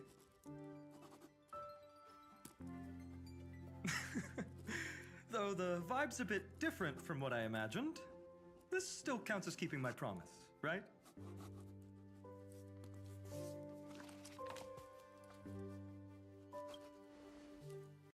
What you speak of has indeed already come to pass. We triumphed over Iron Tomb, drew its fire unto ourselves, and purified its embers. Now the force that maintains our consciousness and form comes from elsewhere.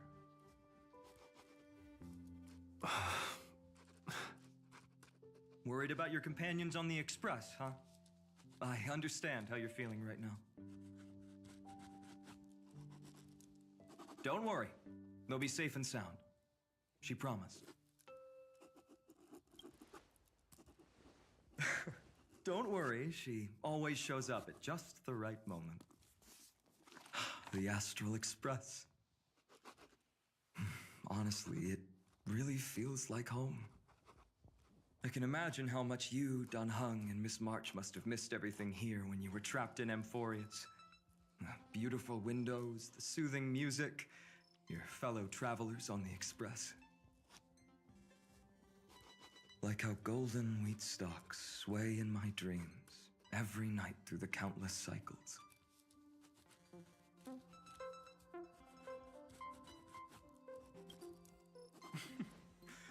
Among all these stars in the sky, there must be another little village like Ides Elysiae out there, right?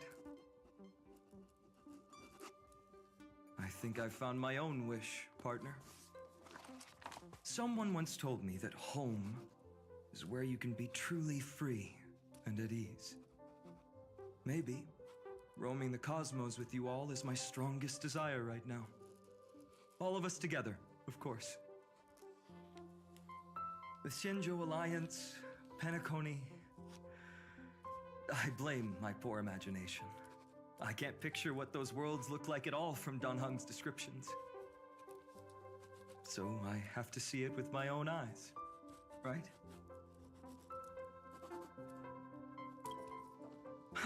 You're finally here! He has something to ask you. Well then, I'll leave you two to chat.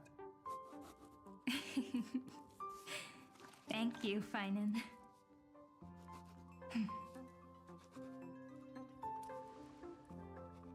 After such a good sleep, you must be bursting with energy now, right, friend? Sorry about that. Since it's our first time visiting the Express, I was hoping everyone would behave. But it turns out everyone's quite the character, aren't they? You know what I mean, right? How about we take a look back at everything that's happened so far? Together, we triumphed over Iron Tomb. It tried to transform into trillions of viral clusters to infect the cosmos. But the heroes threw themselves into the golden flames, becoming arrows that purified the destruction. The fall of Iron Tomb also symbolizes the demise of Scepter Delta ME-13. Amphorius, the home we sacrificed everything for, now exists only in the memories of the cosmos. So, this isn't real. Just a dream. An illusion. Oops, wrong answer. What? In that instant when you broke through space-time with the Trailblaze, carrying all the world's memories back to reality. That world, once shackled by data, became a seed waiting to sprout in the cosmos. Did we really manage all that? Just as Kaslana's rage of 30 million cycles made the destruction shed a drop of golden blood. Perhaps we too have already left long trails on our respective paths. That's a bit of an exaggeration. None of us can become true life forms yet. At least, for now. But Amphorius already has a tomorrow. So as long as you carefully preserve and tend to all the seeds, then when the Trailblaze creates another miracle someday in the future, I believe this world we deeply love will sprout and bloom into a beautiful flower. Don't worry. I've already kept all the seeds safe in the first fruit for you. And its name is As I've Written. So, it's time to reveal the correct answer. This isn't a dream, nor a fantasy. It's the epilogue of As I've Written. At the end of the story, the characters take their final bow and embark on a journey of no return. The one who wasn't part of the story, yet helped write its romantic ending. He bid farewell to his friends and returned to his home beyond the tale. Promise me one last thing, friend. When we say goodbye, give me a smile, okay?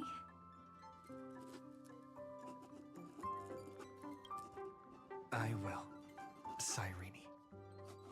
Every star that the Trailblaze passes by will remember the name of Amphorius. Hey, it's not fair that you get to be the only cool one here. We'll keep an eye on him. He had better keep his promise. Leave it to us, Cyrene.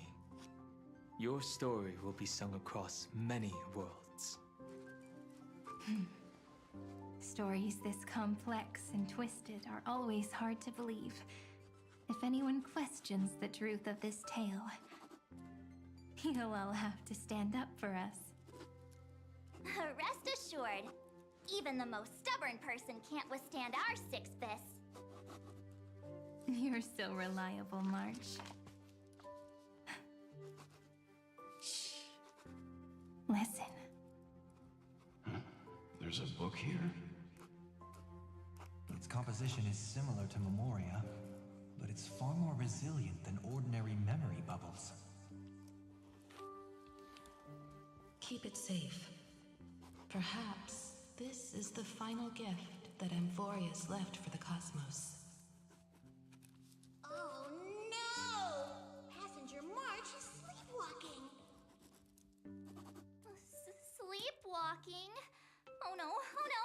I don't want to make a fool of myself in front of everyone!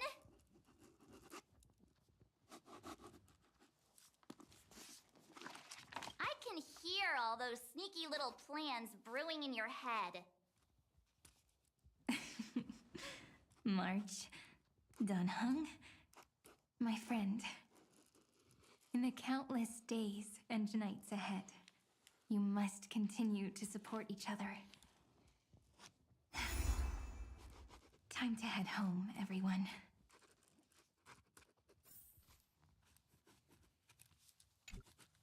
Leaving this place means, as I've written, will conclude here. No one will have the chance to revise it, and no one can continue writing it. Don't leave any regrets. What magnificent words could possibly do justice to the finale of such an epic tale? I've been pondering this while you were sleeping. Now, I finally have the answer. Let's keep it simple and sweet. In our virtual extrapolations, we've lived through epochs longer than the lifespans of many stars. No language in this world, no written words, could ever carry the weight of this journey. In that case, let's not be bound by the minutiae of words. Those who understand its passion and romance will naturally be moved to tears by the final period placed at the end. And now, it's time to say goodbye to our readers. And so we reach the final page of As I've Written. Let's not leave behind any regrets, everyone. Everyone's here. Who wants to write the first line? Going first is the hardest job. I don't want to make a fool of myself. How about letting the great Imperator draft it for us? Are you all such cowards? Then I shall enlighten future generations, just like the 30 million cycles of flame chase. Without me, there is no world.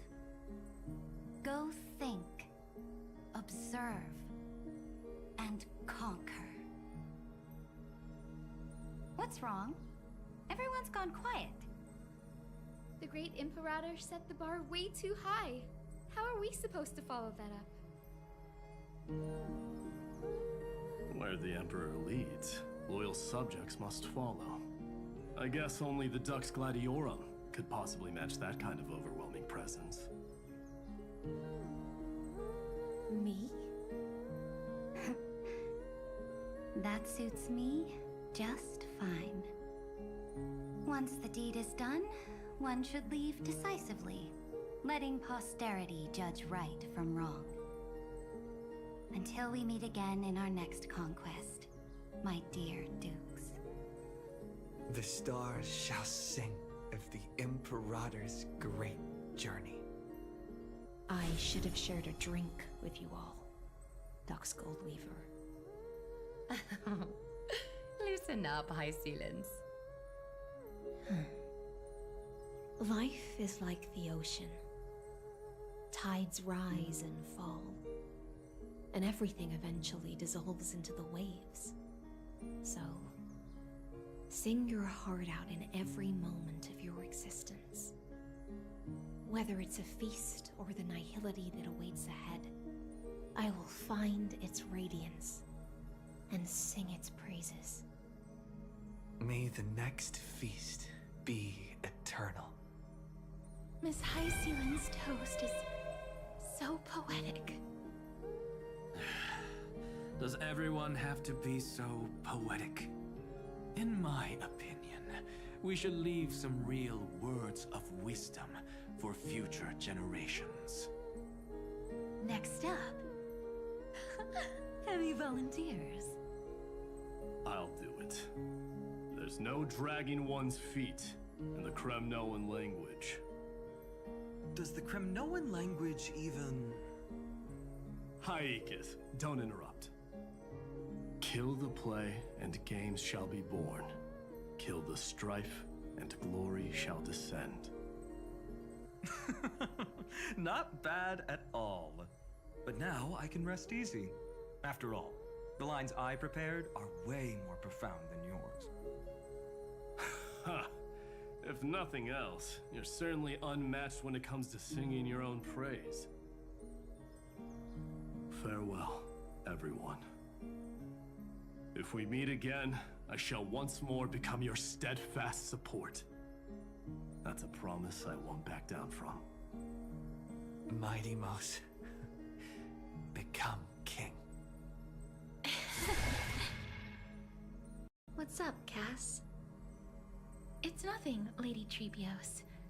I just finally realized something. Then speak your mind, and let your words be immortalized on the page, Cass. If your heart still has room to spare, share a bit of gentleness and softly cherish all the beautiful things around you. That's so beautifully said, Cassie. Thank you, Miss Hyacinth. My only small regret is that I couldn't fully embrace this world I loved so dearly. I hope those who read these words can fulfill this wish in my place. Everyone, let's meet again at the end of the West Wind. The place you reside is the gentle sea of flowers. Well then, it's my turn. Take it away with your performance, Anaxagoras. This time, you won't have to worry about being interrupted. Then I must thank you all for being such a captive audience. Now, with this golden opportunity, I shall reveal to the world my insights into the world's ultimate truth.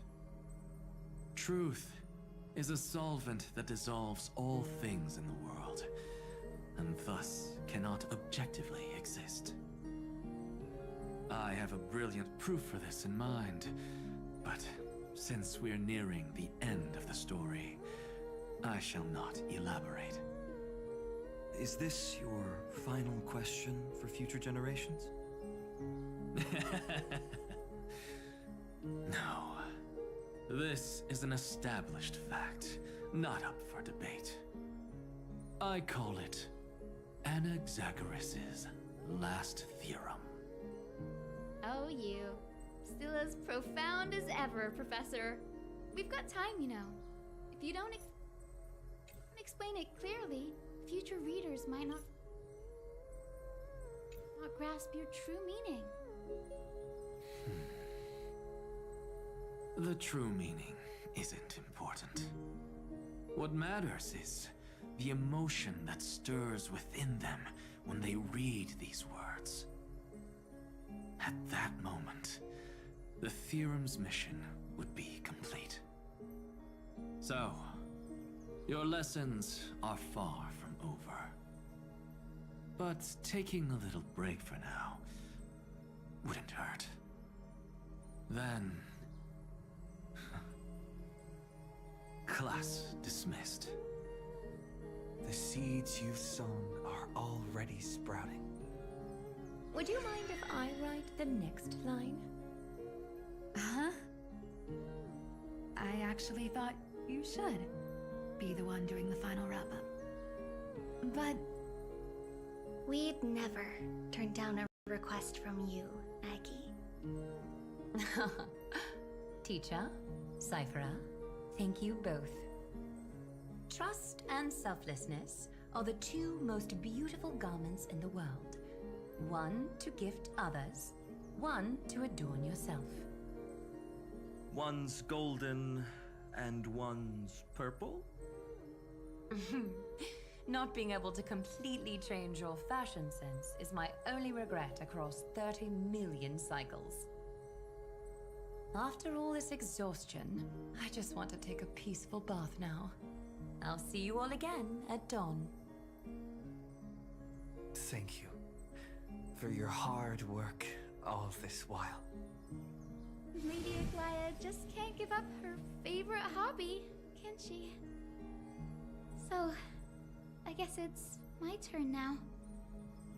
there must be many others like Miss Hyacinth out there in the cosmos, helping and healing people everywhere.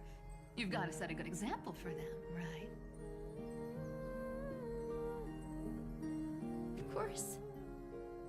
Look up at the sky more often and smile more. Many stubborn ailments fear optimism, but it's the best medicine. It's so catchy. The kids will definitely love this message. When it comes to understanding children's hearts, Lady Trebios definitely knows best. Look, the Rainbow Bridge is already hanging in the sky. Shall we get going, little Ika? It's you who healed the sky. What's on your mind, Miss Cypher? I'm thinking, should I leave behind a riddle? Some twisted, convoluted scheme that'll drive everyone in the universe mad trying to crack it. I see. You know what? Just go wild with it. No one's gonna judge you. Oh well, my brain's not working right now. Let me be genuinely sincere for once. Don't be afraid to fall. Just run. Destiny's just a slow-moving nymph. It can't catch you. So in the end, little Cyphy's message was the most straightforward one. Even if you combined 30 million of me, I probably wouldn't have read as many books as you did in one lifetime. I won't pretend to be cultured before Big Sis Treeby, Trinan, and Trian. Emphorius's greatest trickery. Gotta bounce now. Meow! Homeward you come, distant wind. It's just us now, Snowy. Yeah, teacher. Maybe I should... No, let me go first. After all shall bid farewell to one, and that person alone will. I never would have guessed you had such a dark sense of humor, teacher. You still know so little about the complete Trebios, Snowy. Jokes aside, I want to leave these words at the end of the story. Whether it's a sunny day or a rainy day, remember to tell yourself before you drift off to sleep, see you tomorrow. See you tomorrow. Times 1,000. Prophecy received, times 1,000. From now on, no more goodbyes. Finally, the time has come to say farewell. I'm grateful that you could be here to witness this moment, partner. Well then, make sure you take good care of As I've Written. As long as it's by your side, Amphorius will always be with you. The last line I want to write down is, a hero is living in everyone's heart. Embrace it and chase after the sun. I hope those who read this will find the courage to face their burning lives. See you at the next pale dawn, partner. Did you see? Amphorius has ushered in the dawn. The characters in the book have taken their final bow. It's time for us to return to our own reality. But as people who live through it, we can still add the final touches to this story, right? Of course. The pen will eventually break, the ink will run dry, and life will ultimately fade. But thoughts will permanently remain in sagas. If time is an endless cycle, then forget the bitterness that keeps repeating, and remember only the...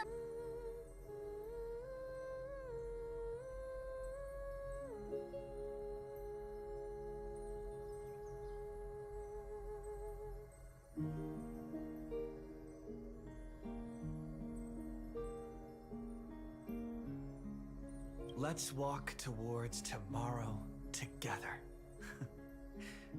We were never apart.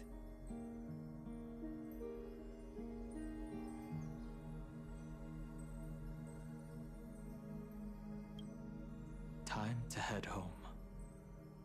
Don't miss the crew meeting. We won't wait around for you, you know? See you later, Donhung, March. And with this, As I've Written officially comes to an end.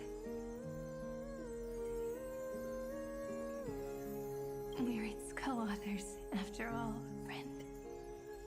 Once the words are written down and have been read by others, the meaning they carry is no longer in our control, leaving the freedom of interpretation to every reader who opens it.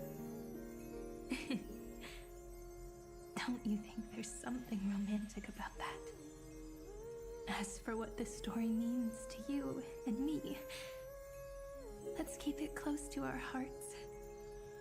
After all, we've always had this unspoken understanding between us.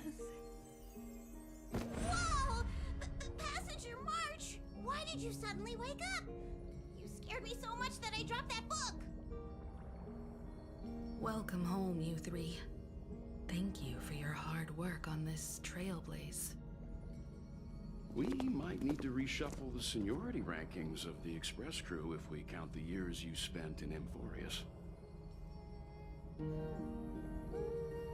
Hey, I was the first one to get dragged into it. Does that mean I'm gonna be the oldest member of the Astral Express now? Miss March hasn't lost her innocent nature even after all these long years. In other words, she hasn't really grown up at all. Hey!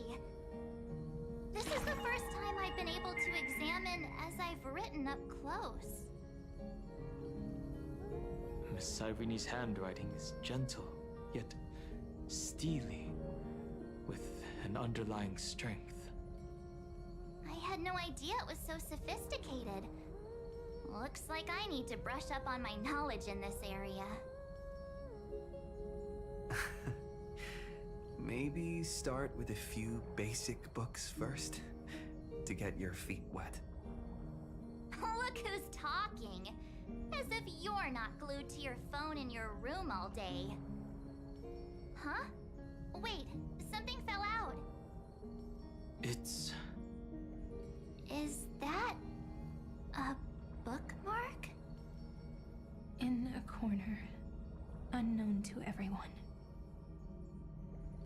was actually an untold interlude that took place. I left it out of the story because it involved a choice. A choice I made for my own selfish reasons. Can you forgive me, friend?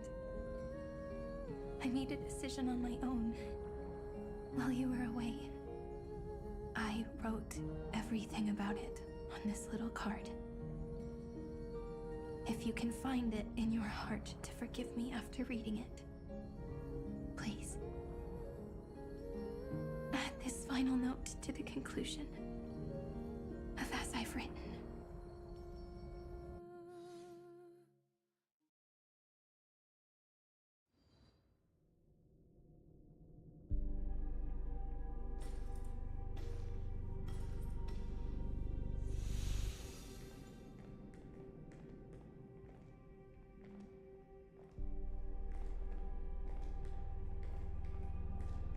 Memories swallowed by Iron Tomb. Return now to reality.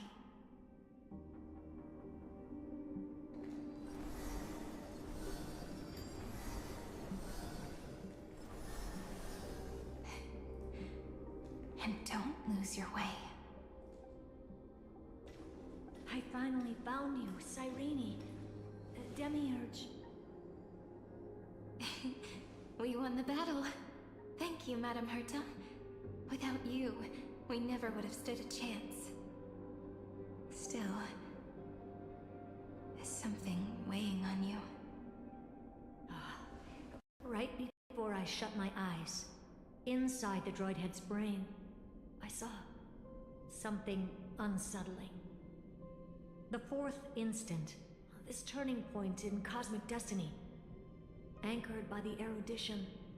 It's not a single instant, but a process, a chain of events. So, this victory isn't the final piece of that chain? Far from it. This is only the beginning. The first toll of the death knell for the cosmos. That sorrowful look doesn't suit you, Madame Herta. Don't hold it in. Tell me. Not long ago, you crossed paths with the Eon of Remembrance again, didn't you? Yes. Even if the figure was hazy, I knew right away. That was the god from Cyrene's dreams. Causality has gone wrong, just as I thought. Causality? Let me put it in your favorite fairy tale terms. The universe began as a seed. It grew into a great tree. And the present is its branches and leaves. The erudition calculates how the future will sprout. With so many possible outcomes, they choose to anchor one path, cutting away the crooked or fragile branches. But if things continue that way, the branches grow endlessly, the leaves multiply, and one day the tree collapses under its own weight. That is why there is a concept in biology called lignification. Soft sprigs form a hardened shell and fuse with the trunk. For the universe, that process is what we call memory. Under Fooley's record keeping, the past becomes memory. In the corners, they forget. Even the events of the present become fruit without roots. So it is the opposite of the erudition. One calculates what is to come, and the other holds on to what came before. We were never meant to have to speak of this. But now, I finally understand what that chaotic matter around Emporius truly is. It is your memory. Your mind now stretches across the stars, allowing you to travel farther down this path than anyone else. My memory? Yes, you live in the now, but your memory remains in the past. Just like the Eon of Remembrance, a being made entirely of memories. What does that mean? Did they fall? No, quite the opposite. They have not yet been born. Remember, to carry out the mission of remembering the universe, they must ascend to divinity only at the very end of time. And at that moment of ascension, their memory stretches through the past, becoming what people now call Fuli.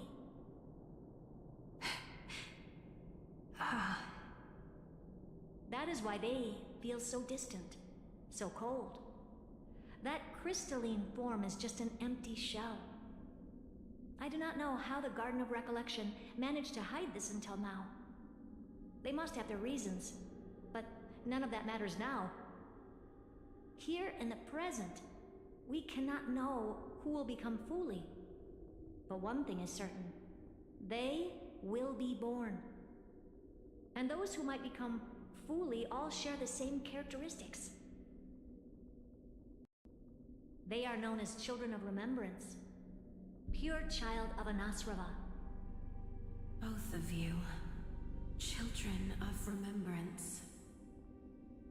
So help us. Find where Amphorius's memory began, and bring it out. We are the sacrifice the garden used us. The pure child of Anasrava. Abandon us! So that name, it was never my past. It was my future. Or maybe it is the present. Noose has revealed to me two paths. And on both paths, I see you standing. The first, follow the trail of memory you have forged. Break free from this world and reach for the stars. That would mean Amphorius's causality will no longer concern you, at least not the person you are now.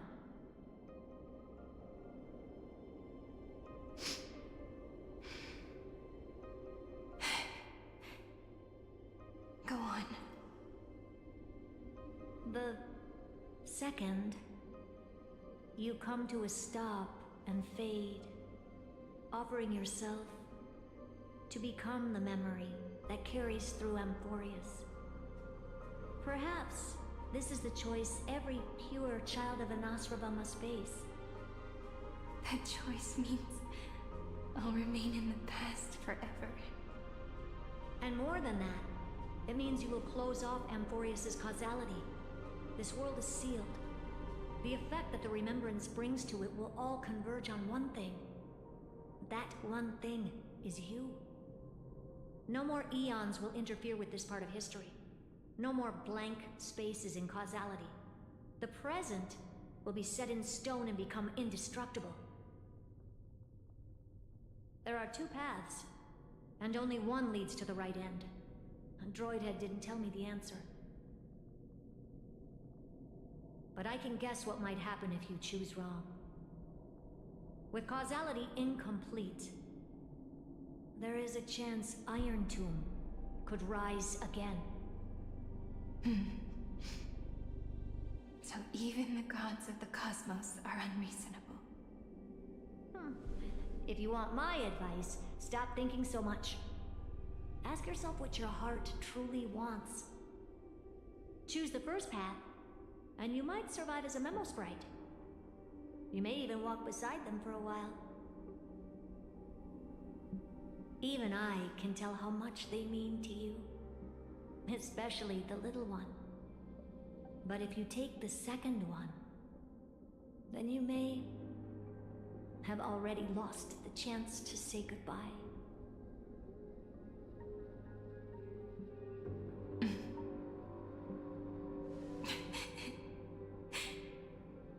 I have made my decision, Madame Herta.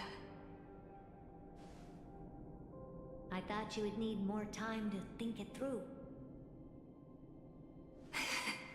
The answer is clear, is it not?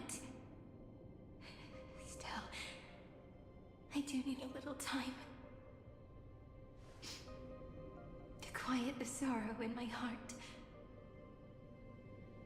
His kindness is always just right for the moment. I believe he will forgive me.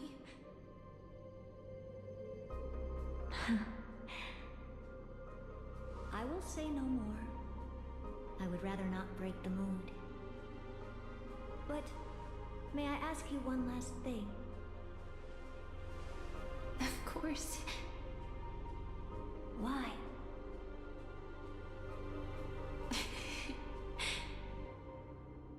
I once heard a saying that went something like this. Divinity is flawless humanity, and humanity is flawed divinity. We children of Amphorius gave up on gods long ago. Those beings who love to play pranks on the universe. I believe in him much more than I believe in them. And I believe in who I am. As a human. Oh.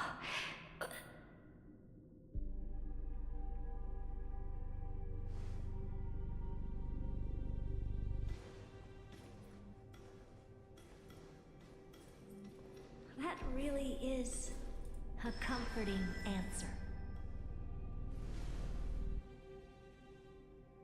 As for the one wish I still have trouble letting go of.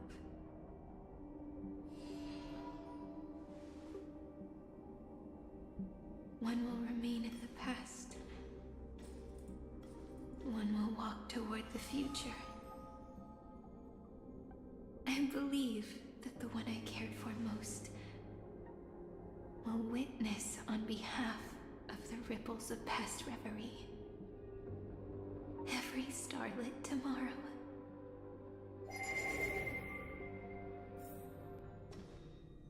Moving backwards through remembrance. What a curious feeling. Is this the moment Iron Tomb declares victory and casts the destruction upon the stars? So back then, in the path space, it was I who found me. The gods' whispers were nothing more than a girl talking to herself. Now that I remember, what I heard back then was...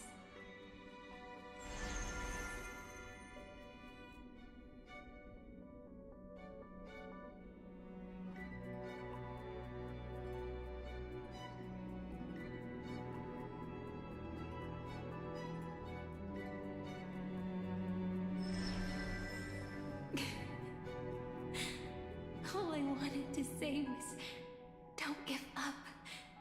He will find you. Memory truly is amazing. Then let me wield this power and plant the seed of causality for the miracle that is destined to bloom.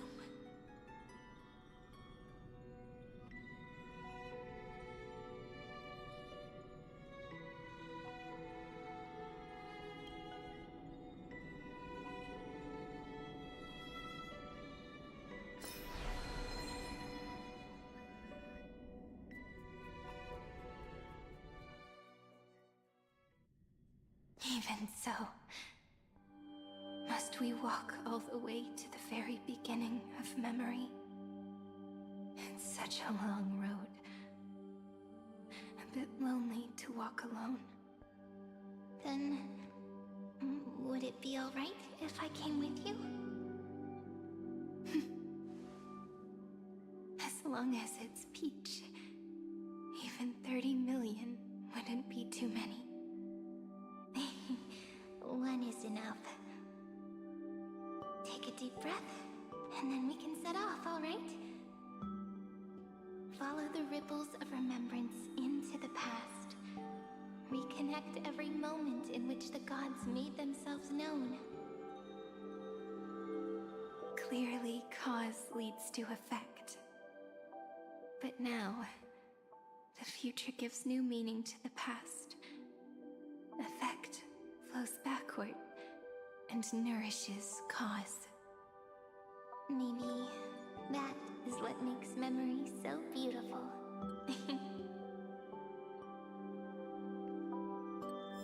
So, let us return the way we came. Look back at every ripple that formed. Go back home.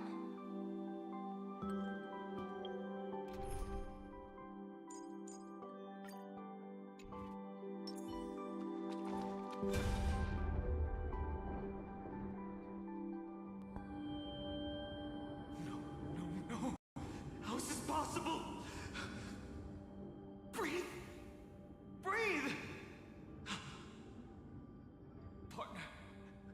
Partner! No. I have to get you out of here first! Just hold on!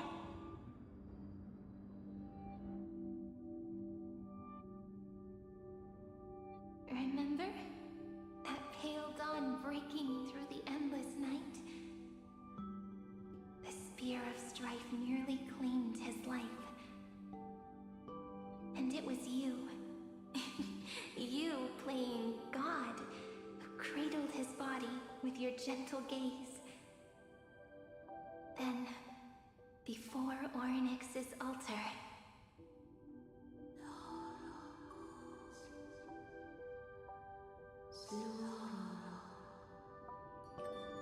even the Titan of Time mistook you for someone else. I never imagined there was a hidden truth behind our first meeting. The first time was also the last time I saw you, friend.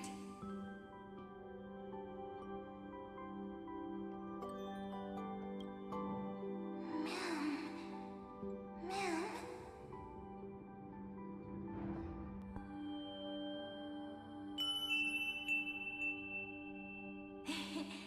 That melody from the memory.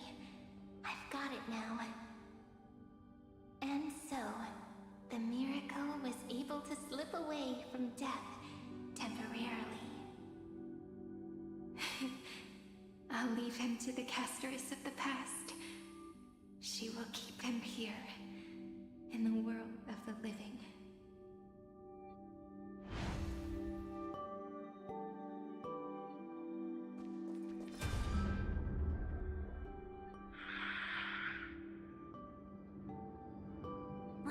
Darn it!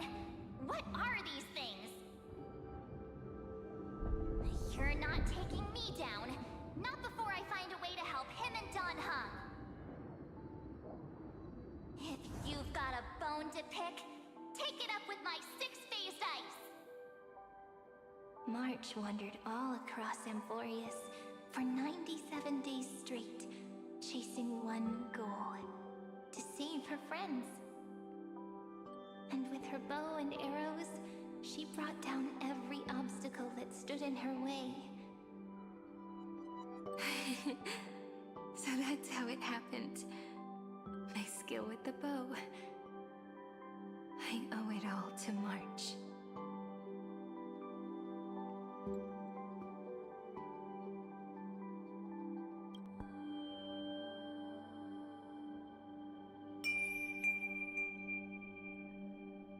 What a sweet note.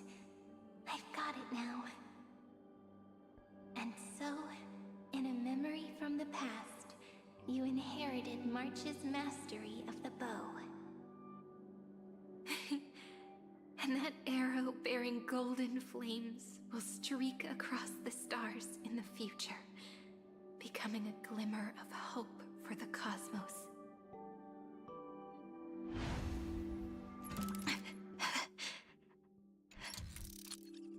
Are you okay? No worries. I'm just a little tired from from all the walking. You really need to work out more.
Three paths interweave and fetter Amphorius, co-authoring the fate of the world. Ordinary pathstriders aren't known to leave traces in the mirror, so if what you said is true, then this isolated star system must be home to at least 3 beings comparable to Emanators. I would even go as far as to say, eons themselves. To gain the favor of the stars for Amphorius, the Remembrance sent a call for help to the cosmos.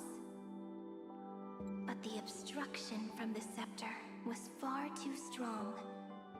Even the gods could do nothing more than send a fleeting mimetic being to someone who walked the same path.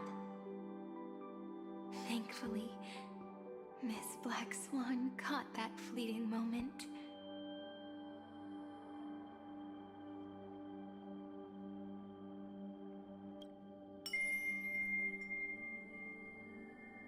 Though, that signal drew some unpleasant attention as well.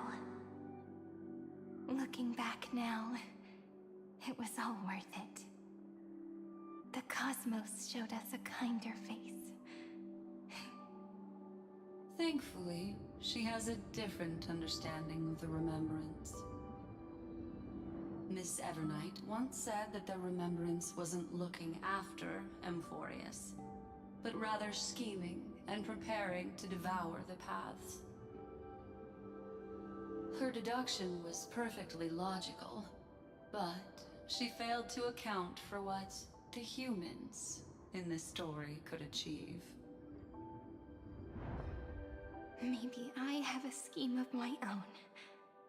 A scheme that will bring happiness to everyone. Please keep helping them. And the others in the future too, Miss Black Swan.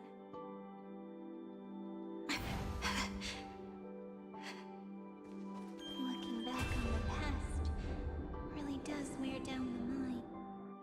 You need to hold tight to this ceremonial blade. After I'm gone, it will take you back to the beginning of time. The start of a new story. I believe that in that story, we're in countless stories, each alike yet unique. Everyone, all the companions who sacrificed themselves, alongside the deliverer we once dreamed of as children, will reunite beneath a vast, endless sky. If we can never break free from this prison, I will stand my ground. Until the day someone shatters this endless cycle and writes the final chapter of Amphorius' fate. In the blink of an eye, we have returned to the turning point of fate. With nothing but a fragile sliver of hope, we embraced 30 million cycles of futility and began the eternal recurrence. I still remember the first time I saw the god appear in a dream, looking at me from behind a thin veil of crystal. Back then, I wondered if they might be someone with ill intent. But now, I finally understand. She was always standing beside me, and she is so very beautiful.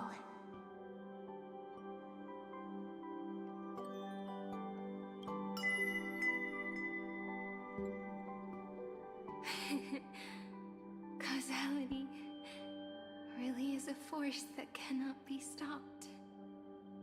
Even if I wanted to leave a few more words for Cyrene, it seems I no longer can. After all, you still have to leave behind your final consciousness and plant the very first seed. I remember what you once said.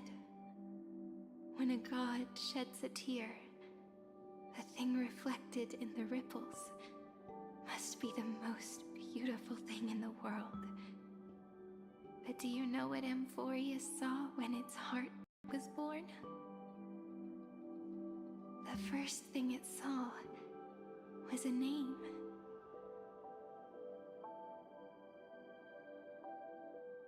0, 9, 3.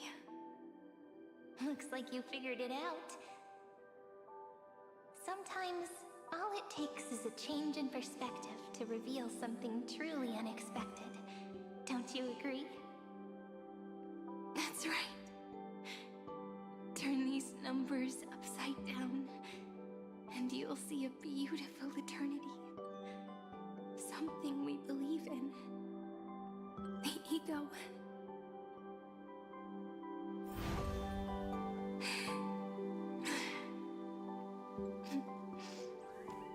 Looks like time's running out.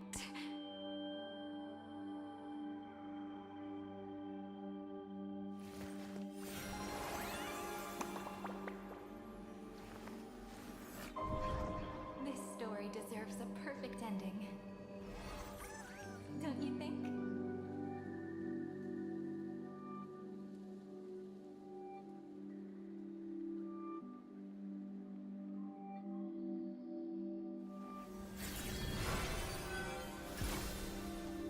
Scenes of past reverie, drifting by one after another.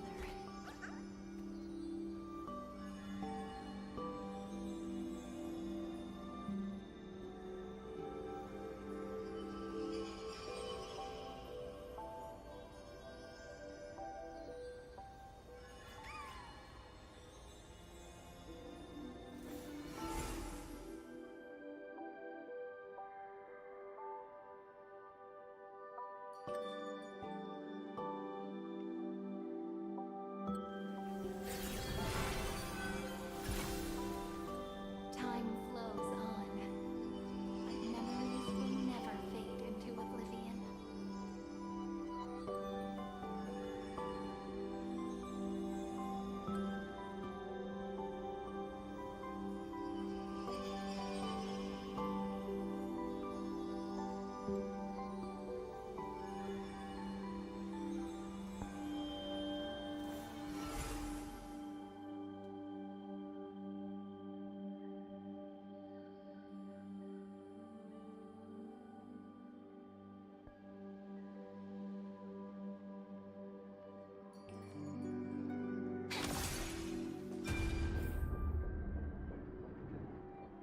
I want to protect everyone in the village. But can I really do that with the strength I have? I shouldn't think too much. Better finish the farm work Dad left me first. The hero within has been by our side since we were little. Finan has always been strong, but without that faint glimmer of hope lingering in his mind. Would the weight of fate and endless recurrence finally break him? If only someone could place even a sliver of hope inside his heart. he would hold on and keep going. Yes, just a single spark. And he would guard that fragile light until it turned into a blazing sun.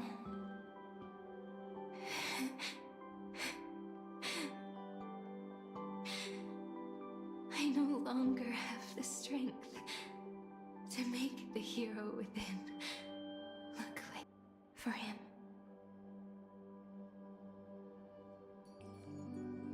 Take this wish with you. Be the hero who begins the mission of deliverance. As prophecy foretold, you will bear the blazing sun until the pale dawn breaks. Continue onward, bearing this world upon your shoulders until the Ashen Hero, the nameless deliverer, ushers in the dawn.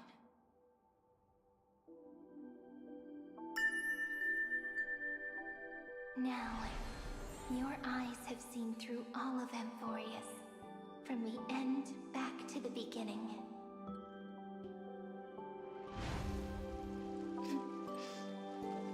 Looks like time's running out. Behind this door.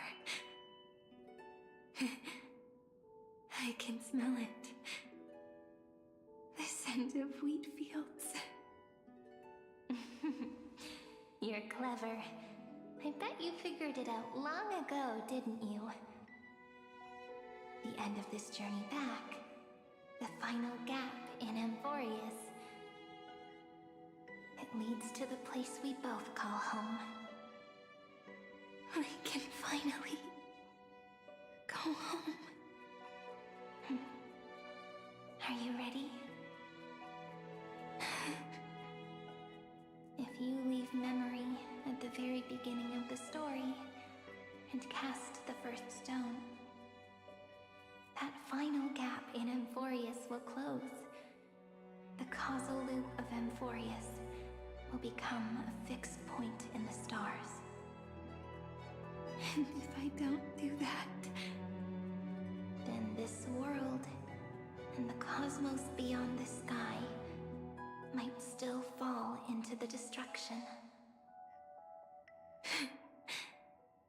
There's no way we would let something like that happen, right? Exactly. I remember that tree in Ide Silicii. It grew all alone, unable to go anywhere. It watched the sea in silence, dreaming of a faraway shore it could never reach. But now, a tiny boat sets sail. It carries a seed of hope, plucked from the tree, and heads into the great beyond. Even if the boat's shadow fades quickly from sight, the tree knows that its wish will bloom on the other side of the sea. In that moment, it must feel happiness, right? The way you brought it up, now I kind of miss that tree too. Come on, let's...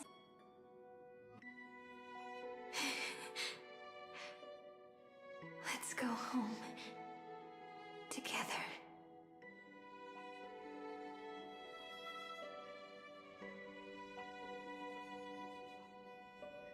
Oh. That final note. Right. It's been with me all this time. This is Doe. It is also the first note. The one from the first time we met. And the one that stayed to the very end.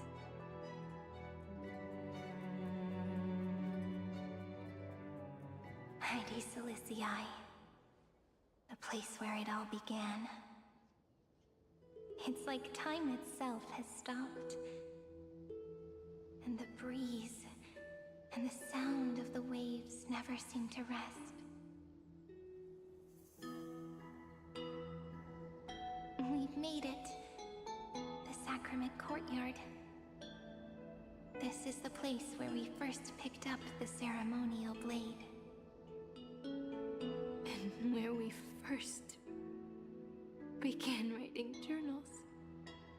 Now, the journey through memory has reached its end. Once the anchor is placed, what awaits us is 30 million lifetimes of reunion. Looping again and again. Endless farewells. Do, re, mi, fa, sol, la, ti. And with them, endless encounters. Ti, la, sol, fa, mi, re, do.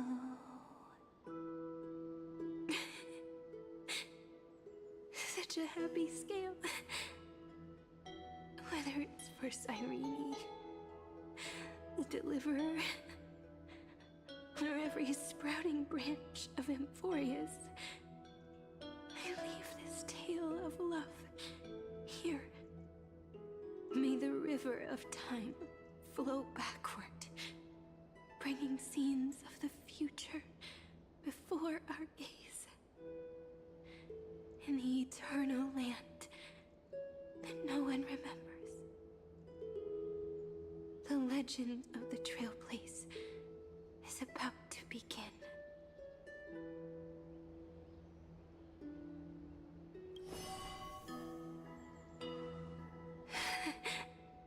Is it all over now?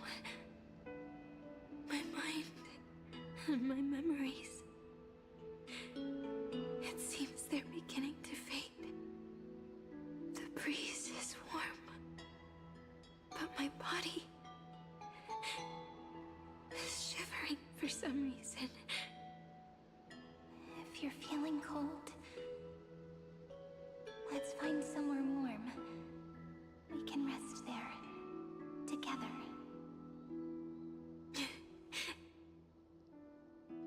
Somewhere warm. I know just the spot. 405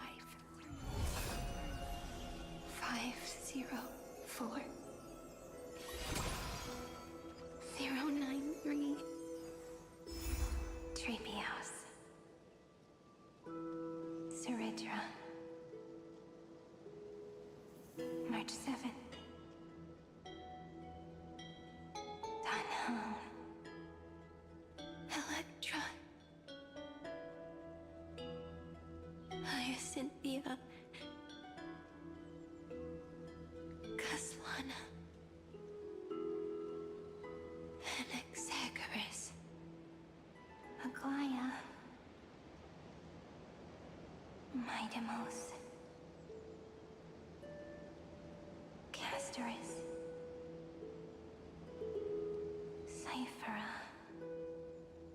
Cyrene. And you. Look. Everything is already as we've written.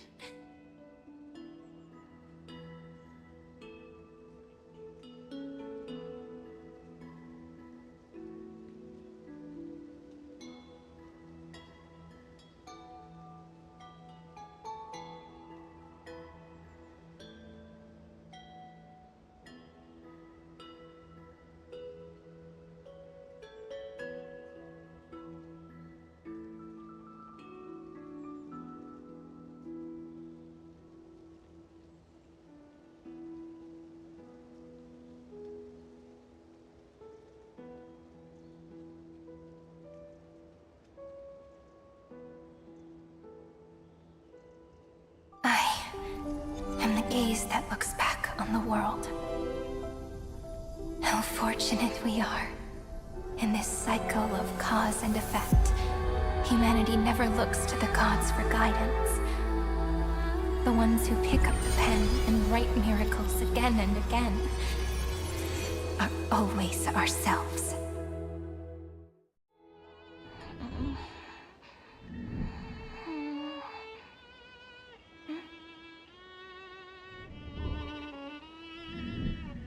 Am I still awake? Peach, where are you?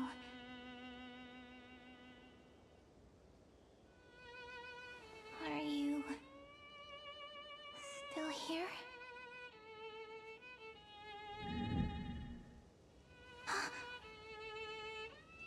I shrank.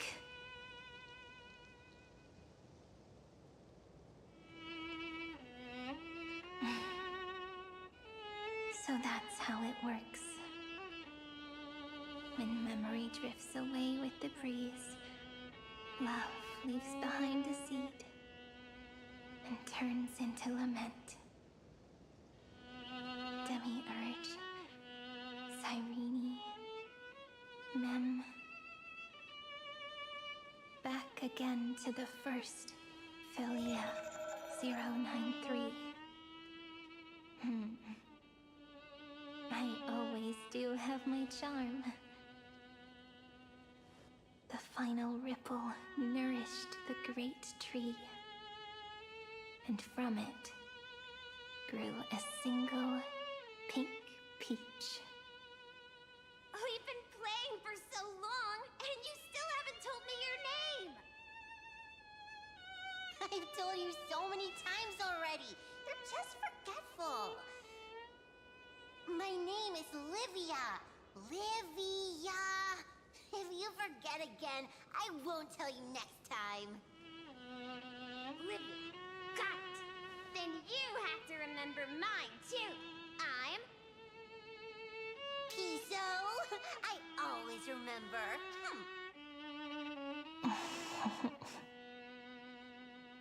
So, Cyrene was just a pen name after all. So sleepy. That drowsy little fairy barged into my mind again. The last of my memories are slipping away. I wonder what this world will look like when I wake up again. I remember a cry and my name, daughter of Lady Celestia. We...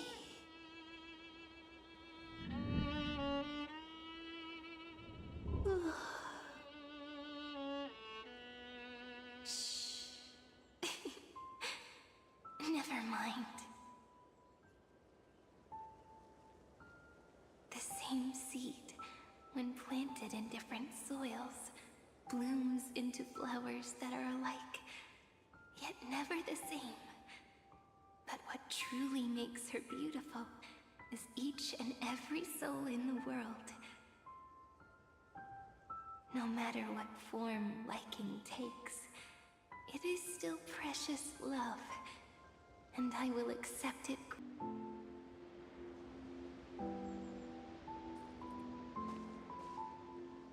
Do you remember my favorite story? That crystal flower was so beautiful because it reflected the eyes of the little fairy.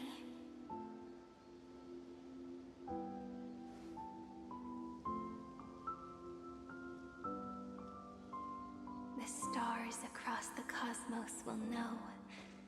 I am the fairy who wrote, as I've written, together with you. And in your heart, I know I will always be given the name I love most. The one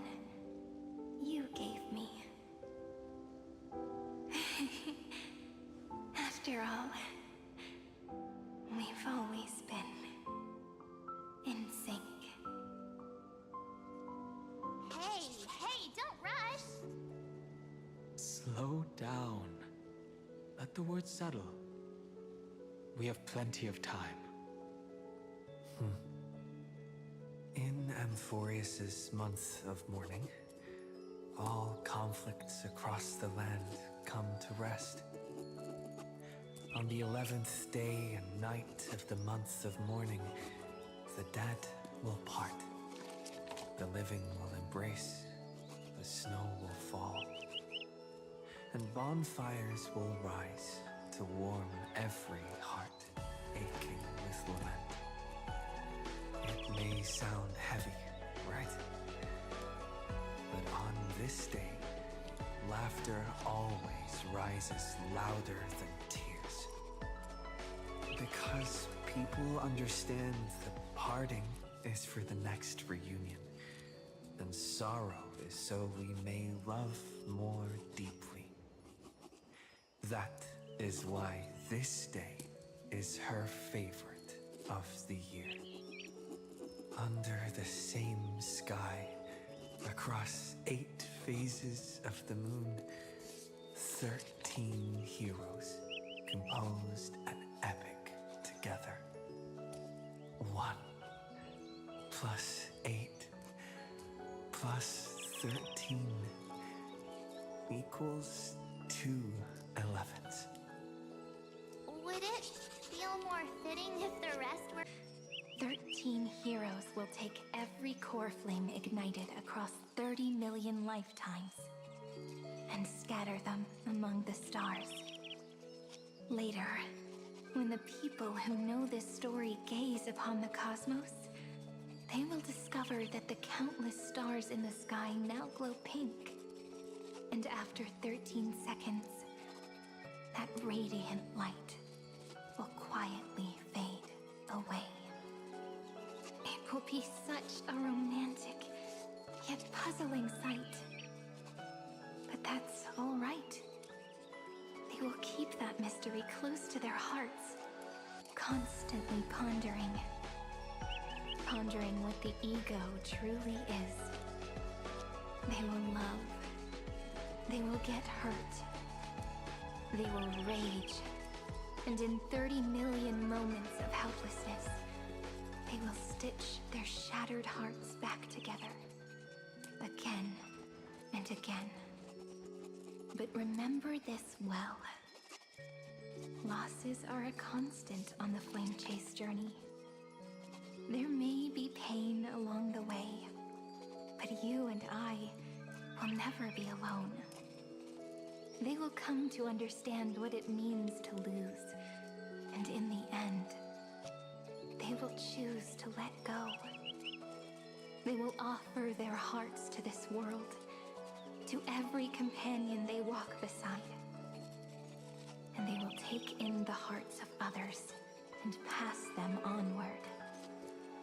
For every soul that exists in this world, there is a different ego, a different prime mover of life. There will never be just one answer, not even for love. But when people gaze into the night sky and love what is fading with the same resolve they have to praise the stars, I want that soft, gentle pink in the sky to tell them love will always be answered.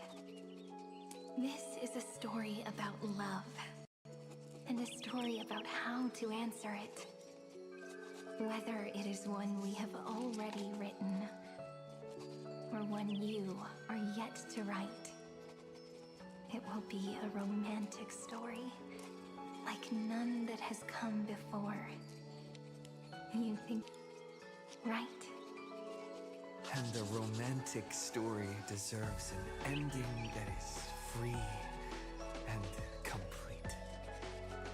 When every clue and thread has found its end, and the weight of the pen is no longer constrained, pour the spirit of trailblazing into it, and end this tale with the most pure and romantic period.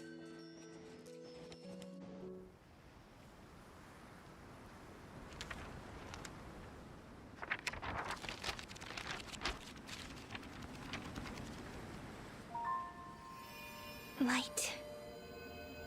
Sky. Sea. Stars. Seeds. Flowers. Birds. Hope. And love. Such words of beauty were how I first in your sound.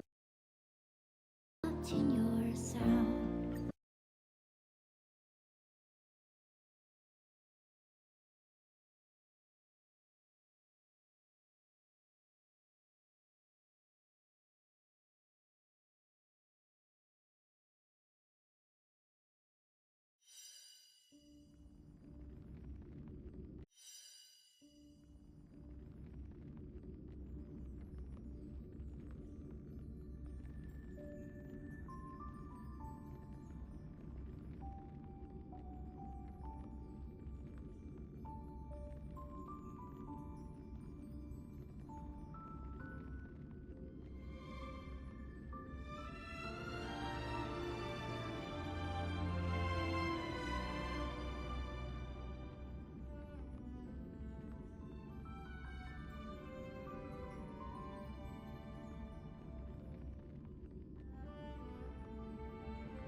Treehouse.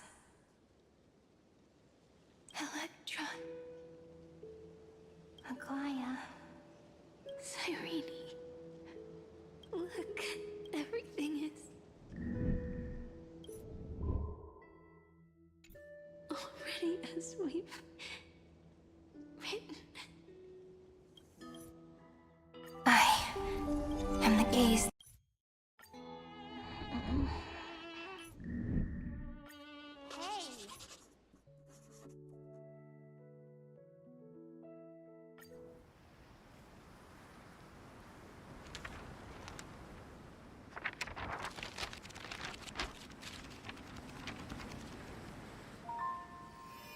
Light. Sky. Sea. Stars. Seeds. Flowers.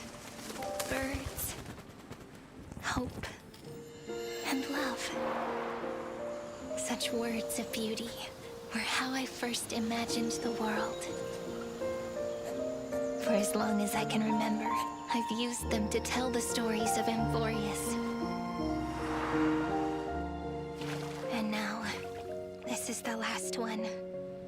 A story about tomorrow. Dedicated to you.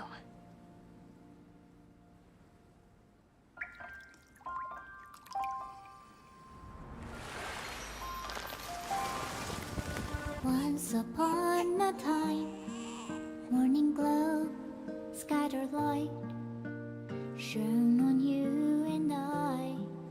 Fading poems, frozen rhymes, are traces on the breeze, whispers of past reverie. Please let me linger for now, enveloped in your sound. Love on the pages, the ink our stories penned. No matter how it ends, I'll do it all again. Oh, stay true, blossom as spring renews, dreaming colors every hue. Tomorrow's eyes to tomorrow's life, while walking step beside you. So stay true. The winter's rhyme anew, woven memories are blue. Like a melody, sing a song of reverie.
no longer working.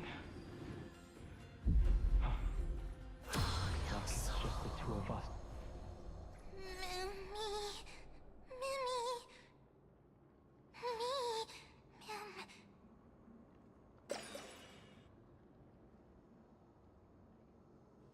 Let's find someplace safe to set up a base of operations first. This statue and the buildings we've seen so far point to a civilization here on Amphorius. We can only hope that they're not hostile toward outsiders.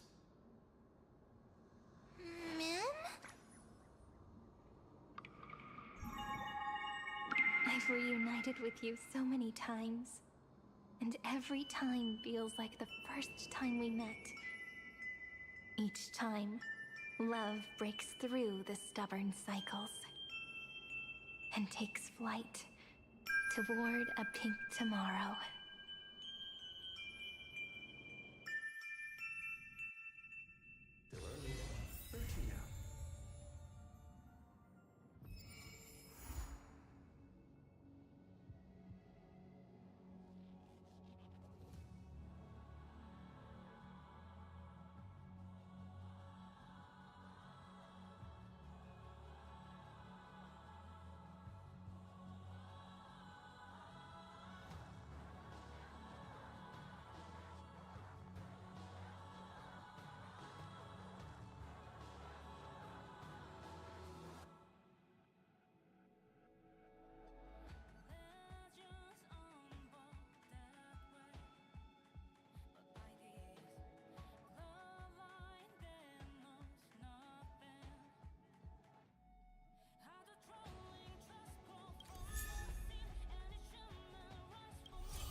is going to be a very, very long story.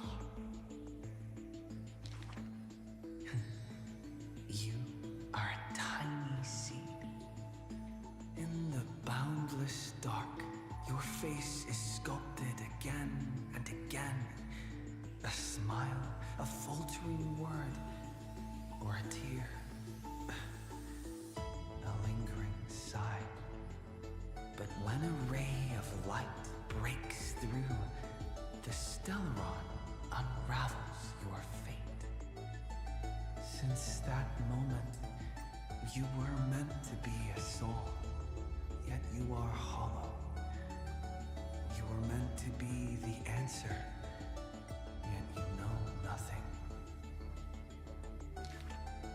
At some point, you awake once more as a dead seed in the prison of remembrance.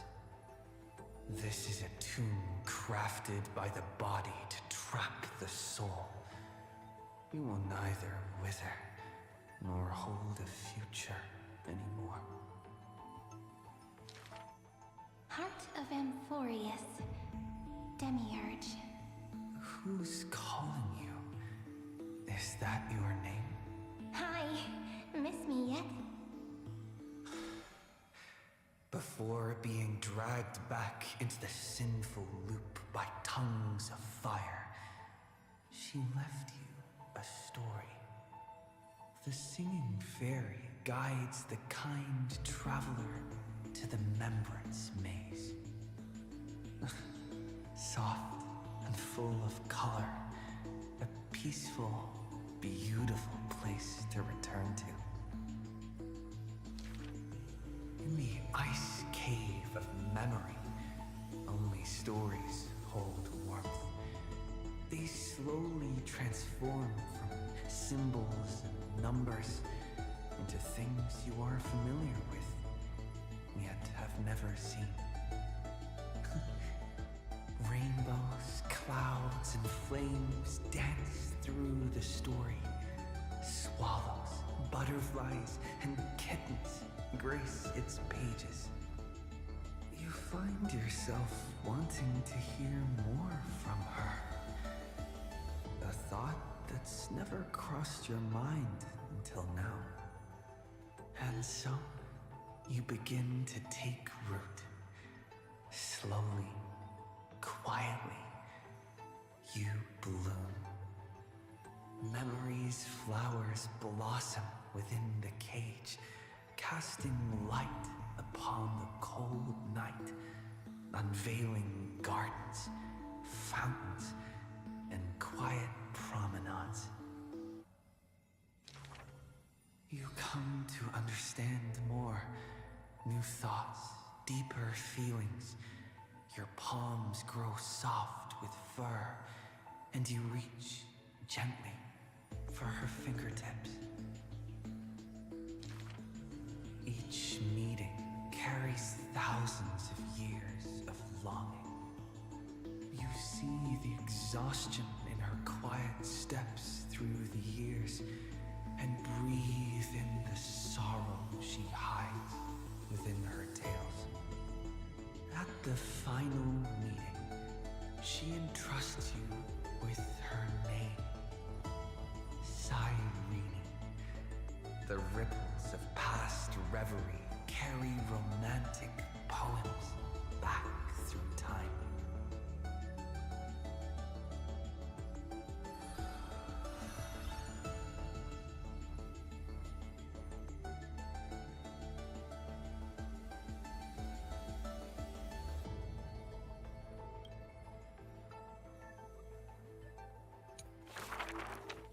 When you finally escape the cage, your heart no longer knows emptiness.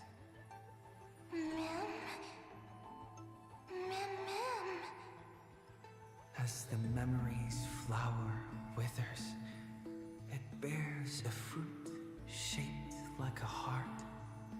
You lose yourself, forgetting even the name you were given. But one desire lingers. to turn the next page of the unfolding story.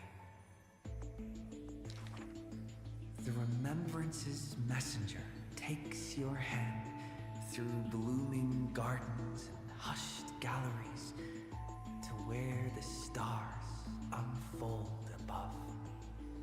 A shooting star flashes by like the most brilliant pen, carving staccatos into the endless loop of night.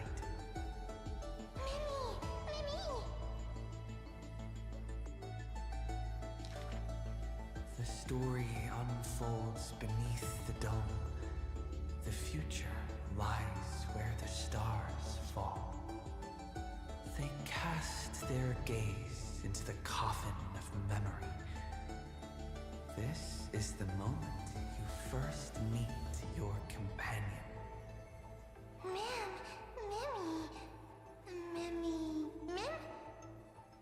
Onyx gives you your new name, but your quick-witted partner prefers teasing you with nicknames. He walks beside you on this journey. The Chrysos heirs, Titans, the flame chase and deliverance. This is the adventure you've been waiting to find. You find Strife's weakness, seal the black-robed swordsman in the ruins of a past life, then soar again with the heroes to the sky. Justice has a partner, and it's me. You too tread in the grove, gurgling, almost drowning. Just erase this from your mind quickly. The Chrysos heirs of the Flame Chase somehow feel familiar, as though their tales have already been told to you. Swallows soar through the open skies, and a butterfly dances across the blooming land. A lone lion watches over the perilous cliffs as the rainbow mends the torn sky. By the story's end, the dark clouds consume every trace of light. All shall bid farewell to one, and that person alone will witness the miracle. Hatred flares from the heart of the blazing sun, and the world falls apart, carried off by the chaos of time. And though only ripples of past reverie remain, they still sing brave poems alongside it.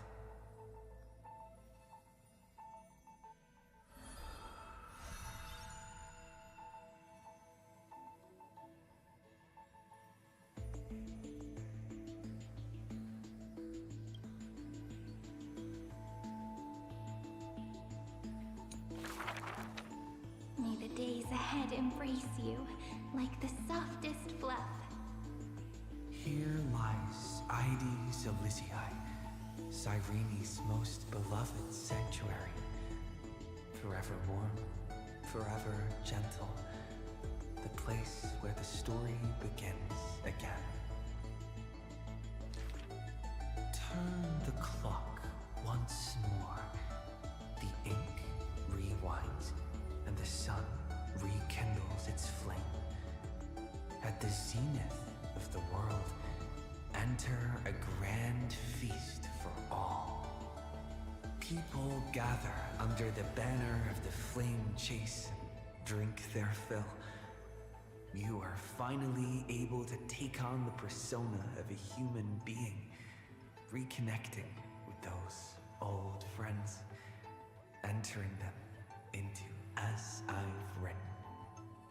How do I begin to write you into a story? With her own hand, the ruler writes, I love the world, just as it loves me. Between hearty swigs, the knight murmurs under her breath, I only love eternity. But time will not pause for feasting. The sea's depths burn crimson, and the sun begins to tilt. The Theoros bows in reverence as the flames of war are fiercely kindled.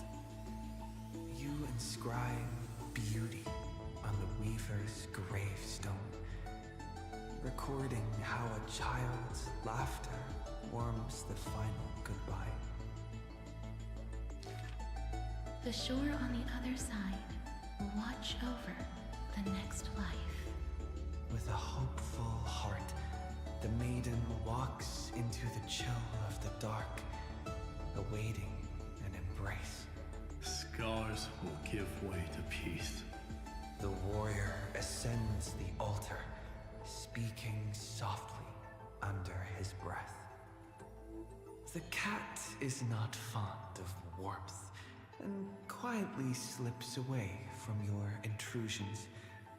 And the wise one who journeyed with her to the end still carries a smile in the depths of his eyes. The physician who bears a love for mortals wishes for you to look up and behold the rainbow's light. You say farewell to all, in a world aching with wounds. Again and again, you turn the pages with a gentle hand.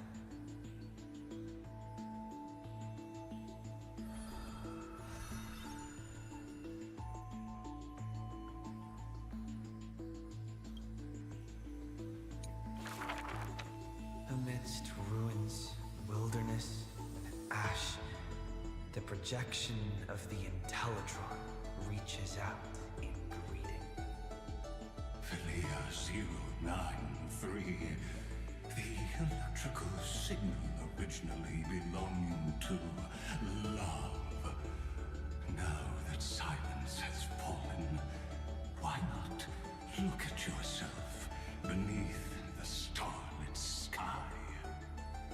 Along light's final journey to the edge of the universe, the stars fade into silence, their wreckage settling, cooling into uniform, still and pristine dust.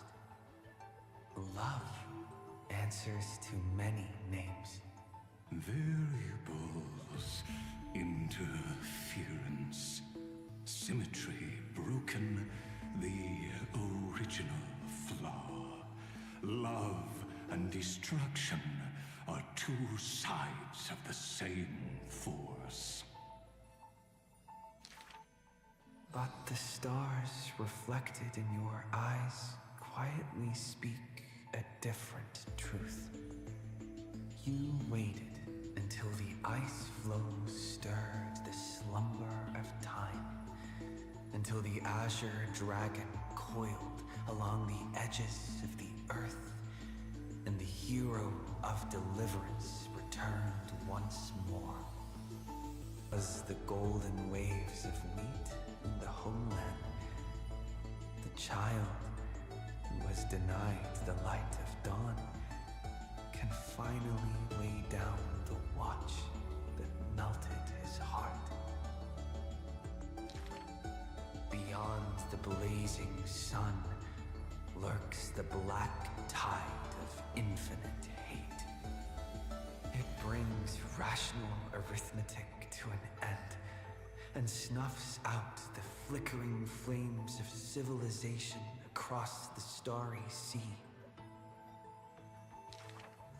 You return to the cold, mist-veiled Evernight. It feels familiar, as water and fruit to a seed. But you will dither no longer. Tap, tap, footsteps echo in rhythm. Hand in hand with your companion, you run ahead, leaving behind a page of eternal peace. Love is the ripples of past reverie. Let the verses of memory gently seal what once was.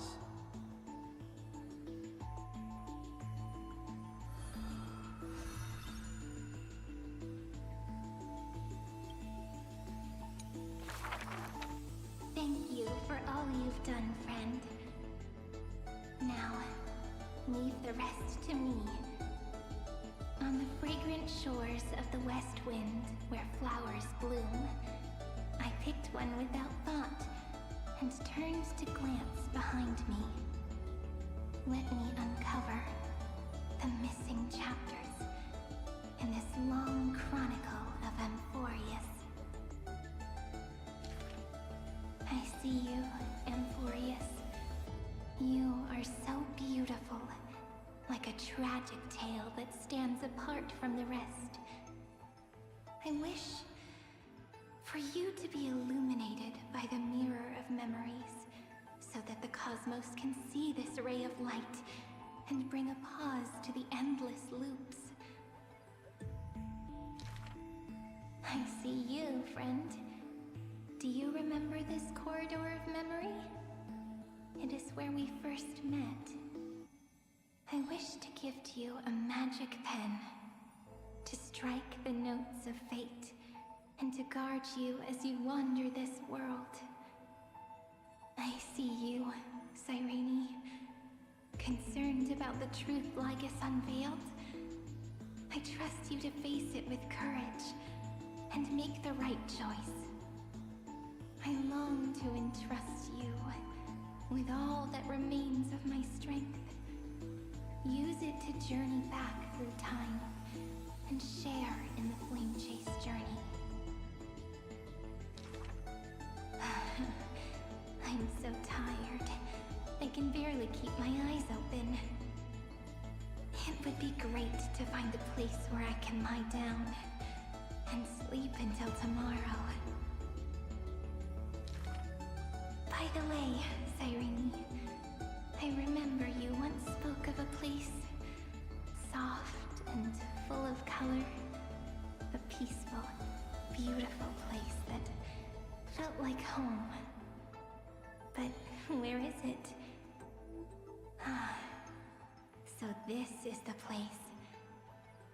Without my realizing it, the flower I picked from the end of the west wind has become a seed. No matter. Will you let me make one last wish? I can't see you, Remembrance Maze. So I wish... Please, grow out from this tiny seed. The seed will grow and grow until it becomes a great tree, crowned with 1,000 flowers. It hums. Do, re, mi, fa, sol, la, ti. Waiting for a fairy maiden to arrive and write her very first story. You shall fade when the flowers bloom, for every ending begets a beginning. This book is dedicated to you, my friend. Open it.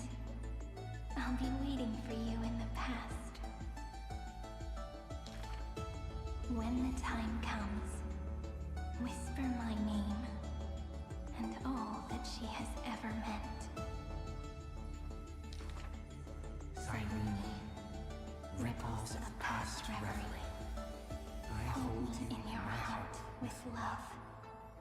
Then, with an unforgettable verse, I walk toward your tomorrow.